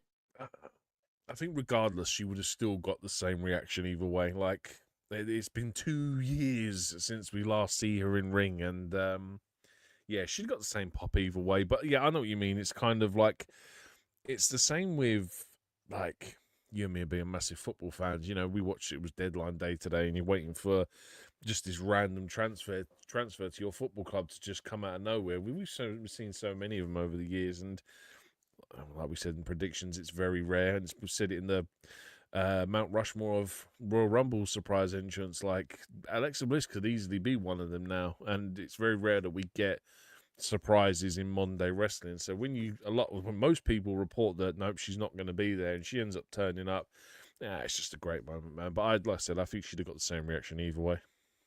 Perhaps. I mean, we did say in the one of the videos, I can't remember if it was the surprise entrance, yes or no. We both spoke about it. We went, "We'll take it with a pinch of salt. We'll see if the ball's been pulled over our eyes I or think that not." was the yes or no one. Yeah. Yeah, I think that was the video we talked about where we said like, "Well, we'll believe it, but we don't 100% believe it," kind of thing. We just played along rather than actually giving a full yes or no on it. But I was so pleased to see her come back. She was eliminated by Liv Morgan a few entrants later, which was a bit disappointing that she didn't get elimination in there. I was more disappointed that Alexa Bliss didn't mix it up with Trish Stratus, actually, who came out at number 25. I know that was a match both of them really wanted to do.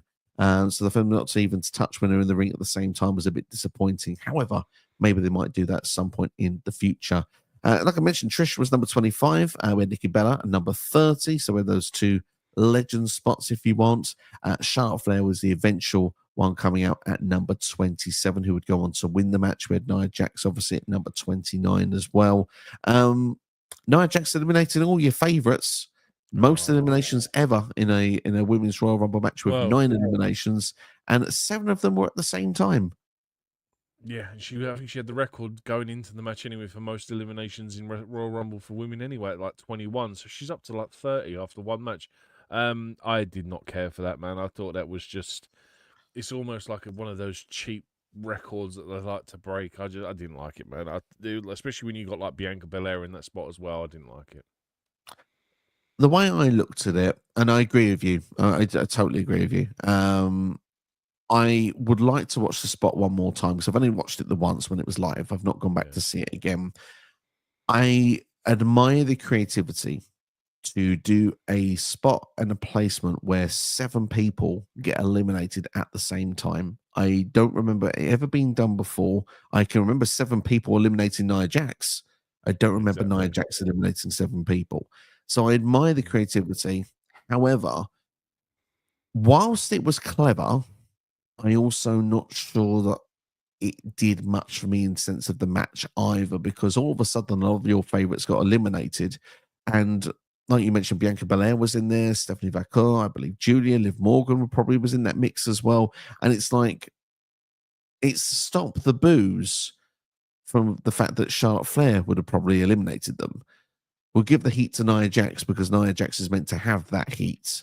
So afterwards, when she gets eliminated, it's not seen as such a big deal because the final 3 was Charlotte Flair, Nia Jax, and Roxanne Perez. You mentioned MVP Roxanne. She eliminated Nia Jax from the match single-handedly. I thought that was an interesting moment. I would have liked, and you said this to me off air, but I'm going to bring it into everyone's attention on, would have been nice for Roxanne to have had a bit more time with Charlotte Flair, just to give it a bit more of a believable factor. But it felt inevitable that Charlotte was going to win, of course, but it was done quite in a rapid fashion. I mean, we literally had the discussion as well that I think it was in the prediction show, we're like, will an NXT star ever win the Rumble? And I said Obafemi next year. Like, the guy can enter the Rumble next year, win, go on to WrestleMania, and win a world title. Generally, I thought, like, hey, they could actually do it at this point. But yeah, like, you've just made her spend an hour and 7 minutes in the Rumble. You could at least have done an extra 5 minutes to make me believe that Roxanne might have actually had a chance of winning this, because it's very shortly after. It's like 5 seconds later, Charlotte eliminates Roxanne, and I'm like, you've spent an hour building this person up, making them the Iron Woman of the Royal Rumble, and then she gets eliminated in 5 seconds. Give me that believability. You're trying to build a big star here, and ultimately you've just gone, well, she ain't, excuse my French, she ain't shit to Charlotte Flair. Yeah. Not yet, anyway. Not yet. But then I think the presentation is no one will be. I can't hide my disappointment that Becky Lynch didn't return. A, because I predicted it, because I thought it was going to happen. B, because I thought that's why they told us Charlotte Flair was returning. So I thought, well, we're going to get the extra shock of the fact that Becky will come in and win this. And C is, where do we go from here? And again, you have the same thing with Jey. Well, with Charlotte, we have the same question, because as much as Rhea versus Charlotte was amazing, WrestleMania 39, and they've done this at 2 WrestleManias previously, I don't know if I want to see it at this year's WrestleMania. I granted they will do it at some point because they're 1-on-1. They want to do the rubber match at a WrestleMania at some point. I just don't feel this year is the year. I feel that Tiffany Stratton is the match to go because it's Tiffany's dream match. And whether Tiffany wins or loses, I think it's irrelevant. I think she gets over in a sense because it would be her first WrestleMania singles match.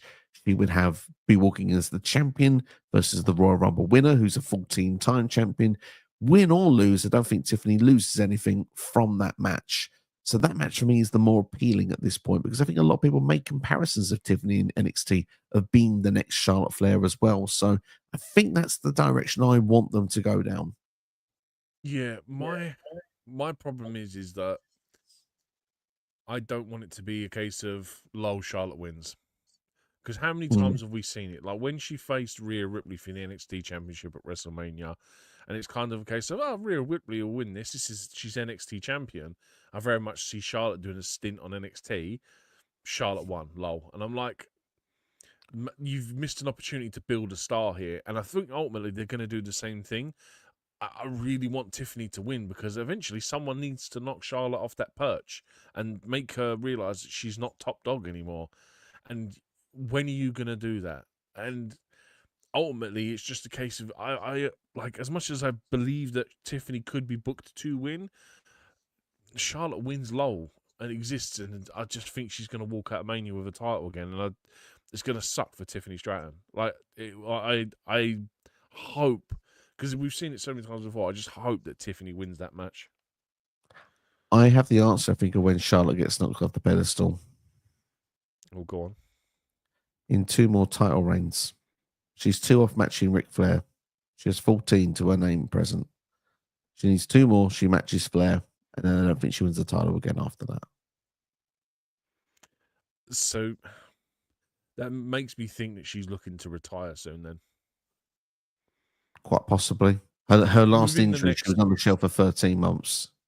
Yeah, They thought she within would the have next returned at one sort point. of 2 to 3 years, this is probably her last run in WWE, and I think that they ultimately want to book her on the same pedestal as her father before she goes out.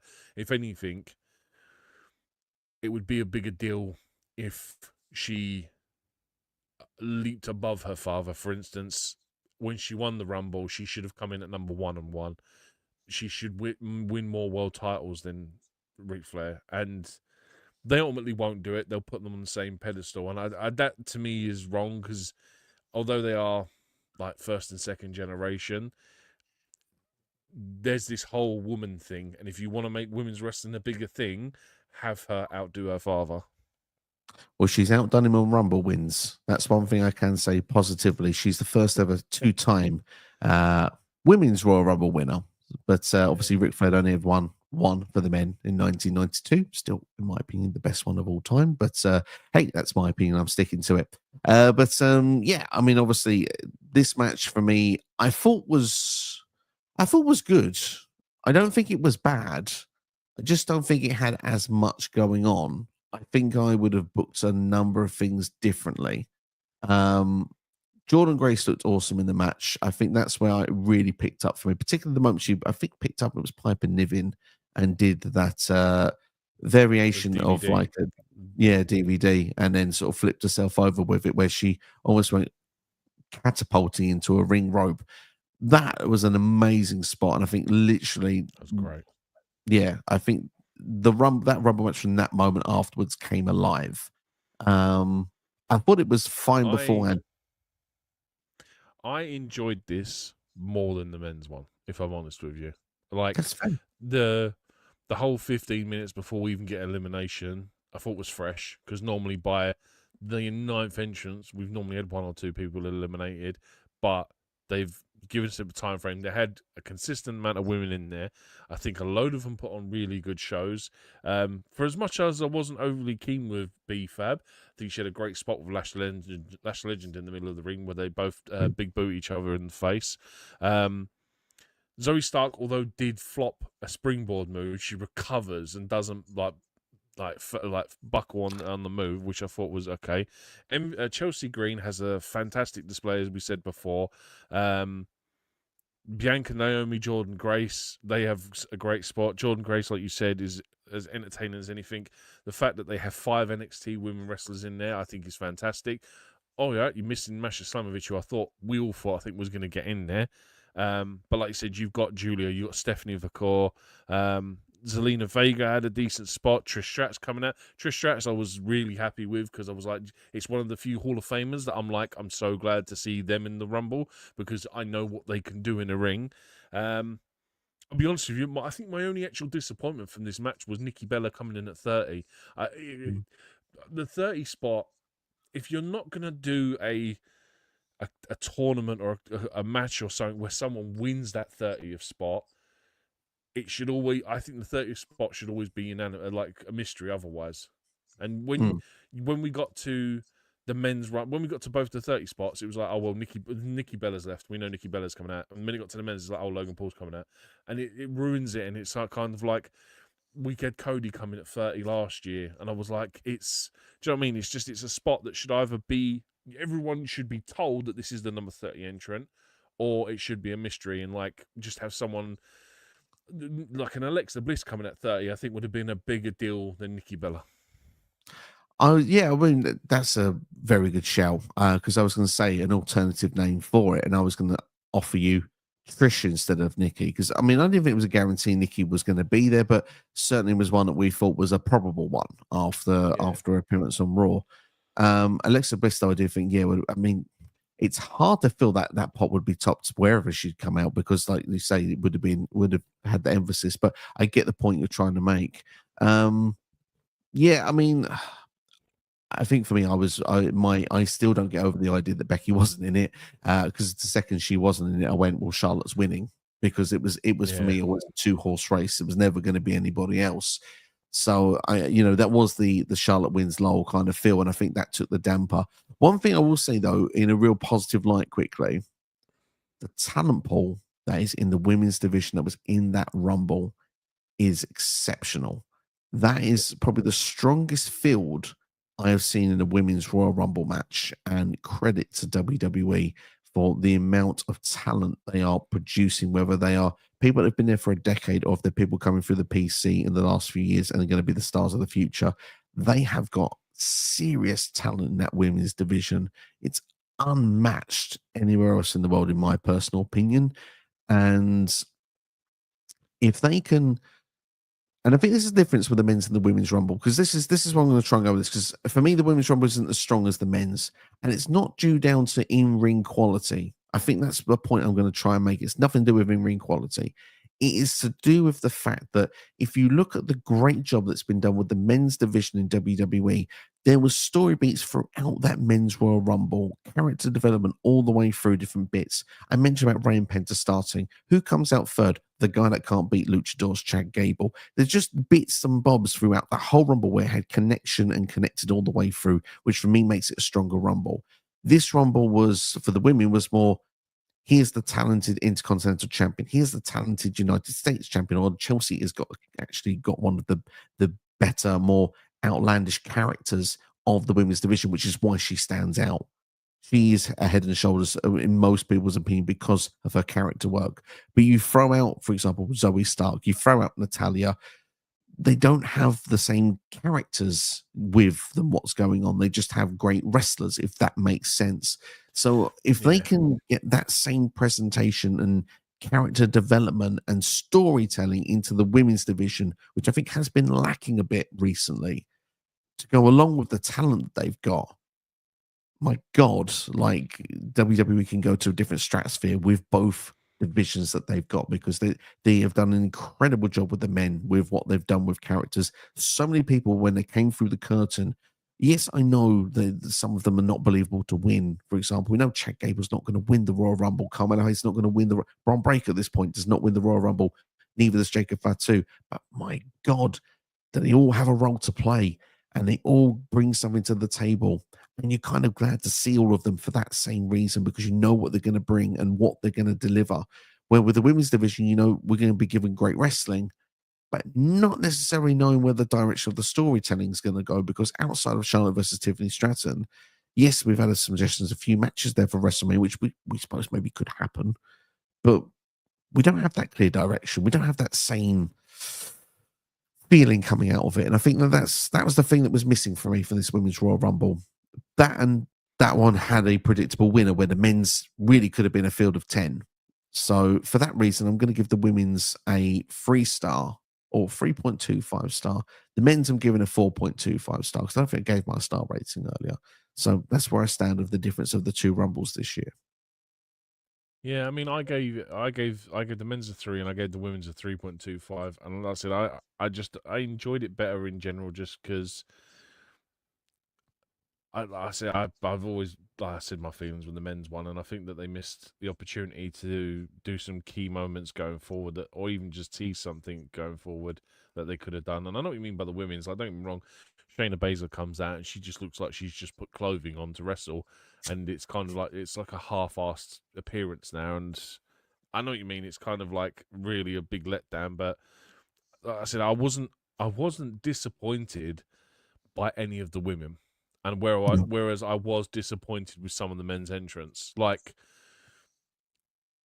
none of the women, like I just said a minute ago, I wasn't too overly keen on BFAB. Still had a decent showing.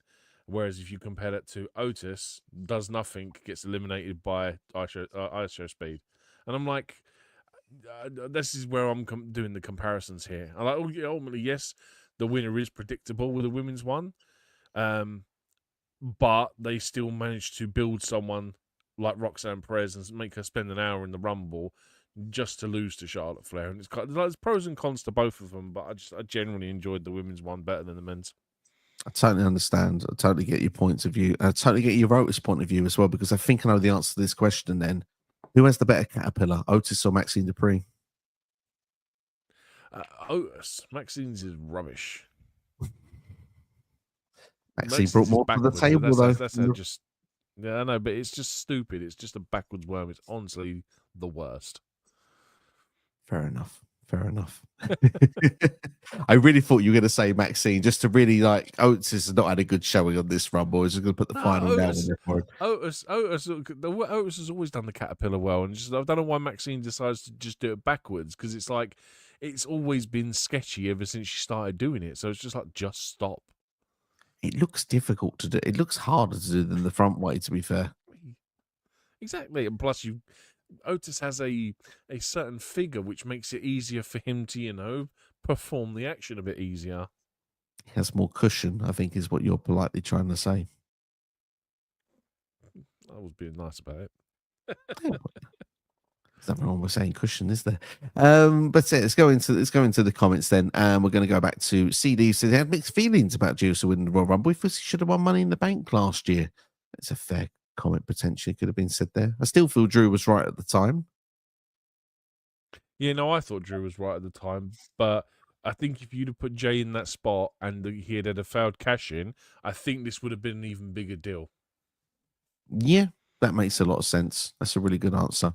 Top lad, Charlie in the house. Charlie, hope you're doing well. Good to see you in the house. He says, I was legit shocked that Jey won. It won't go on last. And I personally wouldn't have booked it, but at least it's someone new and it's someone who's incredibly over, which I think we can all agree with that. Yeah, agreed. Bounty Hunter likes the shock factor when it comes to the Rumble, so Jey winning is a moment.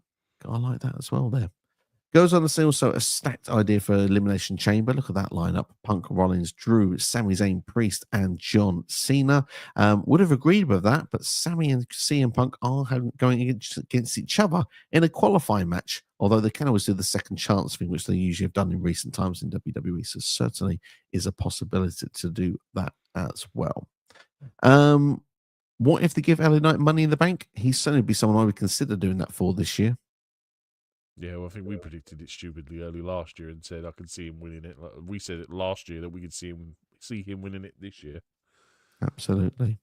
Charlie, with another comment, we're talking about LA Knight and Jey Uso as a comparison. Both are perfect upper mid carders, over as heck, can be inserted to a title picture if needed. No one necessarily expects them to win the big one. Look at that. I suppose on the plus side, the only thing I could take away from this is now that the Royal Rumble the potential is there with the Royal Rumble for someone completely left field to win. And like I said, Jey winning is just, obviously, it's a massive shock. He's a guy that is in that main event scene but doesn't get the big wins, but he's now got a big win, which is a plus, because now we go into the Rumble next year and be like, well, Jey won it last year. Man, who's not to say that Akira Tozawa is going to win it next year? Do you know what I mean? It's just, it gives you, I suppose it makes the Rumble feel special, but like I said to you, the way they present it, the way they said it, they're going to main event. Stop doing that, man, because you're ultimately lying to, one, the fans, and two, the talent. Yeah, I mean, I do think they should have done that one little line. I think that it promotes something that's not going to happen. But yeah, it's interesting. But I totally agree with the comment that's been said below there from Charlie. Do you think that Sami Zayn wins the World Heavyweight Championship at Elimination Chamber to face Jey Uso for the World Heavyweight title at WrestleMania 41? I think there's a chance. A possibility, but I'm going to say no, because I want KO versus Sami next year at WrestleMania. I'm starting to feel that Sami might start seeing KO's ways, and we'll get into that. Should we get into that now? Because then we can just do comments. We can do the final two matches, I reckon, in about 6 to 7 minutes. So let's do it. So we can just comments after that. So obviously DIY retained the tag team championships against the Motor City Machine Guns. Very clever way they did the first four. I like the storytelling. I like the interaction between the two teams. Very fast paced at the start of the match. I thought was very good. That first fall when Johnny Gargano faked the tag, I thought was genius to outsmart Alex Shelley. Running knee from Ciampa as well. Almost have a Daniel Bryan style there to get the first fall. Skull and Bones getting the match to 1-1, obviously with the Motor City Machine Guns getting back in it, winning legitimately.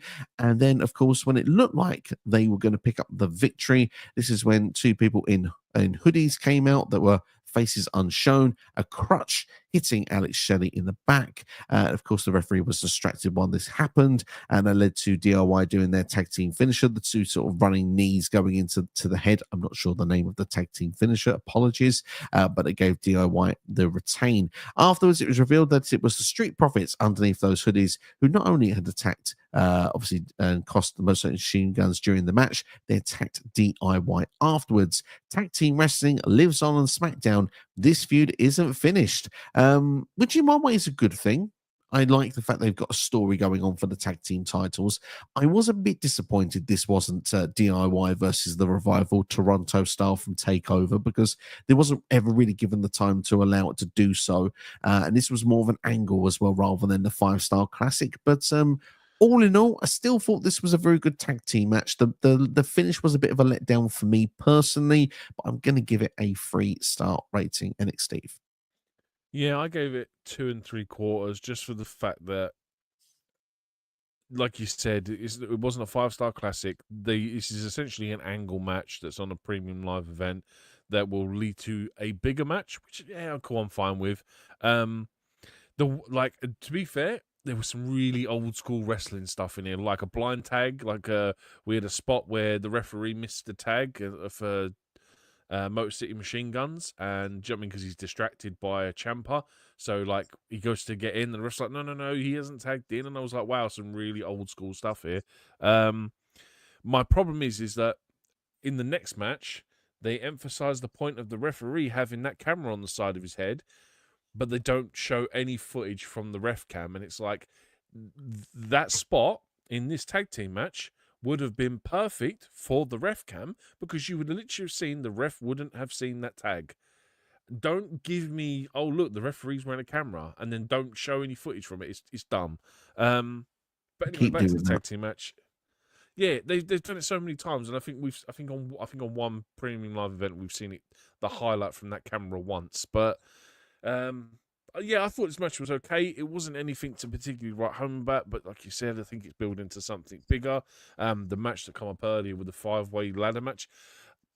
My issue is that ladder matches for tag team titles is kind of a stigma now for WrestleMania, and I don't really want that. I want them to think of something else to do with these tag teams, like I can't say a gauntlet match at WrestleMania. That just sounds insane. But I think the right team won ultimately. DIY get to carry on running with those tag team titles, and it'll build to something bigger. Maybe a tag team chamber match. Like, is it possible to get 12 guys in a wrestling match It in a is. They've chamber? done Do it you know what I mean? before. So yeah, maybe that's the idea with those tag team titles. I mean, obviously we had 5 earlier. I mean, I'm sure you can find a 6th one slot in there for a chamber match. White Six have just been moved to SmackDown. Also, Apollo Crews is Yeah. technically in this rivalry as well. We can find himself a tag team partner. Yeah. No Mustafa Ali though, unfortunately. Otherwise, I'd put him with him. Would have been quite fun. Baron Corbin was useful as a tag team partner before he didn't get his contract renewed. It's a bit of a shame, but yeah, it's what it is. What would be the star rating for the match? Sorry, I missed that bit. I go to 2 3/4. Fair rating indeed. Well, let's talk about then Cody versus. I love, by the way, I had images for the Royal Rumble. I've not brought none of them up on the screen, but I did bring one of them up. Let's bring it up twice. Cody versus Kevin Owens. Just look at Michael Cole's expression there. Amazing. And Sami Zayn's also. Brutal ladder match. Some really vicious spots in this one. So many ladders involved in this match. And to be honest, I love that we haven't even talked about the ticker that was going across the screen during the Royal Rumble matches, by the way, giving us all the information, which I thought was fantastic for newer fans as well, trying to keep up and understand what's going on. I always felt like I needed that ticker to see how many ladders were in this match at one point, because there was about 15 ladders, it felt, out and around ringside. But we even had a little small ladder being used from KO as well, which I thought was quite fun as well. But there was 2 brutal spots that mainly stick out, and obviously they go into what is the finish of this match. The first one, KO's sort of, I suppose, 180 suplex that he sort of does off the turnbuckle usually into the ring. It's hard to explain exactly what that move is called, but did it onto Cody onto a ladder. The ladder suplex. That's the one. I mean, the ladder was not actually positioned the best way anyway, so the spot just looked horrific. And it was really well done, to be fair, because both of them sold it like they were finished. And not long after, as both were back on their feet, KO was going to try this package pile driver on the announcer's table, but Cody actually managed to change it round and did an Alabama slam through a ladder where KO pretty much looked dead. He was folded up like a pretzel, head first on the floor, bloodied as well. Cody went up and he grabbed the titles. And to be fair, Cody showed a bit of a vicious side in this match. A different Cody Rhodes. Dare I say, this man was gloating at the end of this match on the announcer's table behind a bloodied KO. This was a different side to Cody Rhodes. So I'm talking about heel John Cena. If we get this match, they can really have a bit of fun of playing who's really the good guy and who's secretly the bad guy. Yeah, I mean, I know I get why Sammy comes out, but unless Sammy is going to play a part in it, like, this is where you're going to have to sell me on the whole Sami Zayn thing, because he comes out as well at some point, and he ends up just sitting there and does nothing for 3, 4, 5 minutes, and I'm like, well, what was the point in you coming out? Like, this same segment could have been done in like a backstage bit, like where KO gets carted off in an ambulance or something. It was irrelevant. But then you kind of, like you said, you get the gloating from Cody when he actually goes back, stands on the ring on the announcer's table and says something to Sammy. I can't remember exactly what he says, and you get that almost heel vibe from Cody Rhodes, you know, like when he first got on the indies and he was wearing the leather aviator jacket, and it was and even the jacket he wears out to the ring, that a lot of people were like, that's not his normal jacket he wears to the ring. This is a very different feel, a very different presentation, and it's almost like we would say we're getting indie heel Cody. And yeah, I mean, dude, this match itself is it's just pure chaos. It's pure fun. I mean, to go on the two spots you kindly didn't mention, which was the back body drop that Cody reverses for Kevin to land on the ladder that's up on its side, and I was like, KO is famous for taking that spot, and that must suck every time. And also the power bomb that KO does to Cody on the ladder, and the original presentation of how it's originally shot makes it look a lot worse than what it was. And like, you see Cody take that power bomb on that ladder, and you're like, oh my god, I think he's genuinely just killed Cody Rhodes. But just some pure fun. I mean, I can't remember who it was. Someone sent me a video of a ROH match, a ladder match with KO, who he packaged pile drive someone through two bridge ladders on two other ladders, and I was like, is Yeah. this what we're trying to get with the way he was setting it up? But yeah, generally just a fun, crazy match, and uh, like ultimately, yeah, we all wanted KO to win, and would have been a nice surprise. But they're obviously building Cody up for WrestleMania. My issue is that although it probably is going to be KO versus Randy, at this point, that seems really underwhelming for me that we're just going to get a revenge storyline for KO when he's done so well the last 3 months to be Cody's adversary and to be in that main event scene. Like I wouldn't be surprised if he's in the chamber match, but like, yeah, I just feel like it's almost going to be a disappointment for KO at WrestleMania this year. Yeah, I mean, KO's had a couple of main events, hasn't he, in previous years? But it does feel like that last year was a bit thrown together, and this year, I'm not sure the direction. Like you say, Randy feels the most expected, but after he sort of had a killer 3 to 6 months around the top end of the title picture, you kind of want to see him have a run with that title. But part of me feels this is finished. A part of me feels it's not. I mean, obviously, I mentioned that the next show is in Canada, so you kind of feel like, will KO go for it one more time? Will he go in the chamber? I mean, the chamber's an excellent place to say he could be in because, I mean, imagine the idea of Rollins, McIntyre, and Owens being under the chamber together.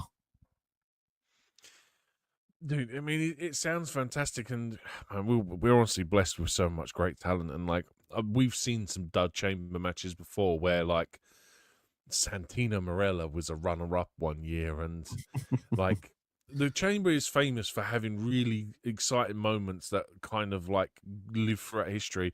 But like I said, we've had some real dud ones as well, and depending on who's in it, this is either going to be. It's probably still going to be really special, but it's just how they book it is always the biggest fear, and that's what I mean. We've got without KO being in that main event scene, it just almost seems criminal. Like, dude, how many years have we been waiting for KO to win another world title? And it just feels like it's never going to come at this point. It does feel that a little bit, unfortunately. But hey, maybe he takes on Jey Uso at some point in 2025 for a world title. He would have a shot at that one. May have a shot. They need to seriously like nail these rosters down though, because honestly, I'm so lost with who's supposed to be on what show. And yeah, I mean, I wouldn't be surprised if we get like Sammy versus KO at like SummerSlam or something like that for that world title. If depending on what happens with Jey and all that kind of stuff, do you know what I mean? Whoever Jey wins at Mania, who he takes that title off, whether it's Sammy, whether it's Gunther, whoever. Like ultimately, like I said, I think they're going to build towards a KO Sammy match for that world title. Hopefully, eventually, that will be the direction they will go for. But I got to just say, I going back to the Cody KO, I really enjoyed the match. I thought it was a very old school vibe with some very brutal spots. It felt very slow, deliberate, and very driven in the story beats of what they were trying to do. This has got a real personal vibe, this feud, and they did a really good job of selling it. Maybe it's the end. Time will tell. I think Sammy being at ringside, you felt there was a dilemma for both sides. Him understanding, like, you know, KO's side of things, maybe after all this time, which could lead into the heel turn for Sami Zayn, but also perhaps seeing Cody not being the Cody that he was, befriended before. That's another reason to turn heel. Or it could simply be the fact that this has got rather personal. He probably thinks KO's taking it too far, and he didn't help KO, so KO will just turn on Sammy, as that's always what usually happens. So time will tell the future direction for this one. But all in all, was a star rating for this match. I think I've got to go for 4 stars for this one, particularly the Alabama Slam at the end. That just made me wince. I don't usually get so reactive with moves, but damn, that one that got me. Yeah, I said 4.25. Like, I just thoroughly enjoyed this. It was my match of the night. It was pretty easy, and yeah, I mean, I know ladder matches are always like a bit hit or miss, but you can't go wrong with Kevin Owens and Cody Rhodes in a ladder match. And yeah, it just, like I said, ultimately the result is the worst part about this match because like there's so many people I knew wanted KO to win this, but we're getting the Cody Rhodes wins lol kind of territory, and it's like do we at this point seriously think John Cena's going to win? Is John Cena going to beat Cody Rhodes for that 17th title? I don't know, because they both have that this guy wins lull factor. We'll have to wait and see. Time will tell. Yeah. So we've gone through our usual stuff that we do when it comes to the review. So we have to go for our quick fire stuff, and then we're going to try and quick fire through as many questions and comments for the last 10 minutes of the stream. First off, then, OMG moment of the night. Any ladder spot from that match, but obviously the Alabama Slam. It should be that, but I'm going to say Alexa Bliss's return for me. I'm going to take the spot for that one. I like that return. Match of the night. Cody versus KO. Men's Royal Rumble. I say OMG, by the way. OMG moment of the night. Jey Uso winning the Rumble should actually be the right answer.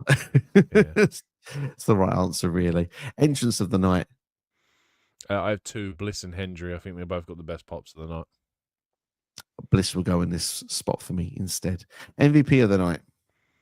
Roxanne Perez. Kevin Owens taking some brutal spots in the ladder match. Sickening. Final rating. I think just to say, you saw a star being born in that match, and that's the reason why I went with it. Final rating, I went with a 6 out of 10. I think that aside from the ladder match, I've got no reason to go back and watch this apart from Jey winning, and that's literally the last 5 minutes of that match. Otherwise, I could easily not watch the rest of this card. Fair enough, fair enough. I'm going to go over 7.5. I do think that the second half of the show is stronger. I, in particular, actually really enjoyed the men's Rumble match. I will have to remain on that side, but it's fun to debate about it during this stream. The ladder match is fantastic. The other matches are fine to good. So overall, I think 7.5 for me is a fair rating out of it. Let's see how many questions we can dive through then in the last 10 minutes of the stream. So we're going to power through indeed. So first comment I've seen here, I think Steve is right about Jay's opponent being super important. Whether it's Sammy or Gunter, they are so overwhelmingly good in the ring that the match will be good. Both also have stories built in. So I think that's a good comment that has been made there. I think the biggest worry is that if it's not Gunter, what does Gunter do at Mania? Well, I mean, CD before said about what about if Sami Zayn was to win it, Elimination Chamber, perhaps Goldberg cost Gunter. Just an idea. Yeah, it's possible. I mean, they don't need the title, and obviously it's just a case of rivalry. But it'd be very, again, it's got to have to build for it, man, because I want these two to interact and butt heads. Certainly, indeed. We asked yeet or no yeet. So we got some answers. Newman House said yeet. Yeet. Mike said yeet. Charlie said, for my personal taste, no yeet. But for WWE right now, I yeet. agree with that. I think that's a fair way to put it as well. When Sammy came out of the Cody versus Owens match, I thought Sammy was going to turn on Cody. There was a moment there, wasn't there? There was just a little moment. Pierce said, for all the people that predict Jey, I'll give you my flowers. There'll be a few of them. When Cena got eliminated, I low-key thought he was about to turn on Jey.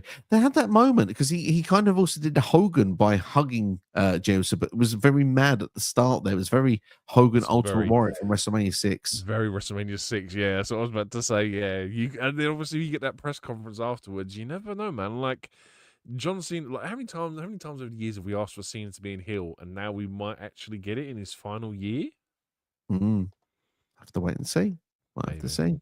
Mr. Simews UK was not a fan of Alexa Bliss return. In fact, he said never been a fan of her. Well, we all have our favourites. I was happy at her return until she walked out with that doll, and I went, nope, send it back. Don't want it anymore. Don't want it. Bye-bye. To be fair, the doll is upgraded, and it no longer has the teeth. So the doll looks considerably better than the previous one, but I'm not a fan of the character. Send it back. Give us the goddess. Go away. I think it was a tribute to the Fiend, and I'm fine with a tribute to the Fiend. But whether that stays afterwards, then my opinion may change in time. But at least it's not complete playground bliss that we had in 2021. I wasn't a fan of that character. Pierre's starting to feel that Randy Orton and Becky Lynch are never coming back. They'll be back. They'll be back. Sid said, have you ever met any wrestlers? He met Bailey at a meet and greet. No, it's the truthful answer from me. I've met a couple of New Japan wrestlers at a Rev Pro show over here in the UK. There you go. There you go. CD's tweets that earlier on sentence said Jey Uso the first to win Andre the Giant Memorial Battle and a traditional Royal Rumble. Whatever. Traditional CD trying to get out of the answer there. Traditional Royal Rumble. I'm sorry. Did one of the Royal Rumbles not have 50 men in it? Is it traditional though? It was the greatest one though. We can all agree with that. Pierre said, "How NXT have a question besides the winner of the men's Royal Rumble? What did you think of the match overall?" As you pretty much have said some things already. Yeah, I mean, dude, it's just like I said, underwhelming with certain talents that came out. The 30 spots were ruined. I was happy that Jey won. It was a great surprise. Just like I said, I think I could, dude. Ultimately, I'm going to say this now. In 3.5 months' time, when we get to WrestleMania, I could be totally wrong. And I'll admit that.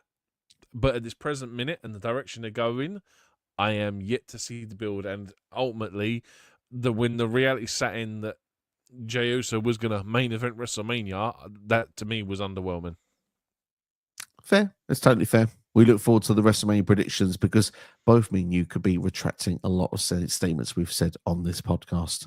Mr. Sims UK, you know we was not a fan of Jey versus Jimmy at WrestleMania. We've said that countless times on the channel. And also, do you think Booker T is a good commentator on NXT? No, but he has good chemistry with Vic Joseph. Shucky ducky quack quack. That's all I'm going to say. Yeah. Taylor Bate return. We'd like to see it at some point. Should be back soon. Hopefully. Bounty Hunter, Tiffany versus Charlotte. We've already seen Rhea versus Charlotte for a Mania. Twice, in fact, we've seen it. So, yeah, totally agree. Problem is they had a really good match. Absolutely. Mr. Sims UK wants to see Charlotte versus Tessa Blanchard. I mean, if Charlotte wants another stint in NXT. Charlotte wants to go to TNA after she leaves WWE. You never know. You never know. Who was your favorite in the men's and women's Royal Rumbles? For Ray, was Charlotte Flair and Joe Hendry. Character-wise, Chelsea Green and Sheamus, actually, for the men's, because when Joe Hendry comes out and has his little minute, and then Jacob Fatu attacks Joe Hendry, Sheamus, honestly, is the funniest thing, because he's like, what are you doing that for? He's just having some fun. Honestly, hilarious. Loved Sheamus for that. Sheamus was amazing for that. Favorites. I mean, obviously, CM Punk biased is favorite in there, but if I'm going to take that away for a second, take the Tinder specs off, Jacob Fatu for the men. I mean, just again, the guy is special. In the women's, I would say as my favorite never turned up in it. I will say Roxanne Perez. Roxanne, I think Roxanne's amazing. So yeah, she deserves all the flowers she's getting. Dom's in house. Dom, good to see you. Says Charlotte winning was boring. Fair play to that one. Roy in the house as well. Says, was it the greatest men and women's rumble of all time? No. Nope. Not going to go that far. Good, but not the best. Jey to win at WrestleMania against Gunther, and then Sammy wins Money in the Bank and cashes in on Jey to start the heel turn. That makes a lot of sense, Jey. We're liking that idea. That's a great shout indeed. Dom says it's the first Rumble where the runner-up landed on his feet when he got eliminated. Or did Kane do it back in 2001? I believe Kane did it back in 2001. I believe. I wouldn't know, mate. My memory's rubbish. I believe. Fun fact, Kevin Owens had a world title match at the Royal Rumble 2017, 18, 21, 23, and 25. Yeah, he's had 1 in 4 in those matches. Absolutely. And he also... Anyone that watched SmackDown and CM Punk would have seen that promo where he cussed him out for it completely and said, you haven't won 5 world title matches at a Royal Rumble. It's like, ooh, deep cut. Yep. He also lost to Logan Paul in the United States Championship match last year as well. So Roy was disappointed that Jey won. He wanted Cena to win, so no yeet for Roy. See, this is Alexa Bliss with Adult is cringe. Her stock went down because of this character. Kind of true with that one. Yeah, Sheamus give it should time. have eliminated Braun Breaker. That would have put Sheamus back into the IC title picture because Braun has 2 pinfall victories over him on Saturday night's main event and Survivor Series. And our last comment, we've actually got through all of them in 10 minutes. It's incredible. Would you like to see Cena wearing his Reebok pump trainers? I had a pair of Reebok pump trainers when I was a kid. The shoes did not match Cena's outfit. It did kind of throw me a little bit, but hey, maybe I shouldn't be too much on the fashion, more on the wrestling. I know that John Cena is obviously of a certain age, man, but dude, honestly, he looked old in that ring. Like he Mm. just looked like an old guy. Like when you obviously had Flair versus Michaels at Mania. I'm starting to get Flair vibes with Cena. Like he's looking old, and it's like, dude, it hits reality where you're like, oh man, I'm getting old too. That's never good.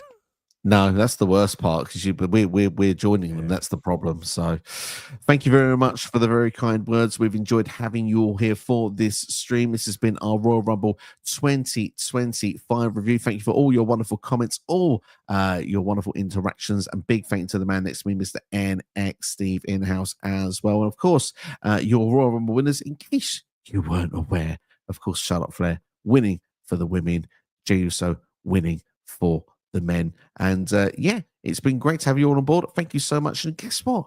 We're now starting Elimination Chamber season. That's what we're going to do next. So keep an eye out for the channel. Plenty of Elimination Chamber content will be on the way. But yeet or no yeet, it's a yeet from myself. And now, reluctantly from NX Steve. Thanks for watching. Take care. We'll see you next time.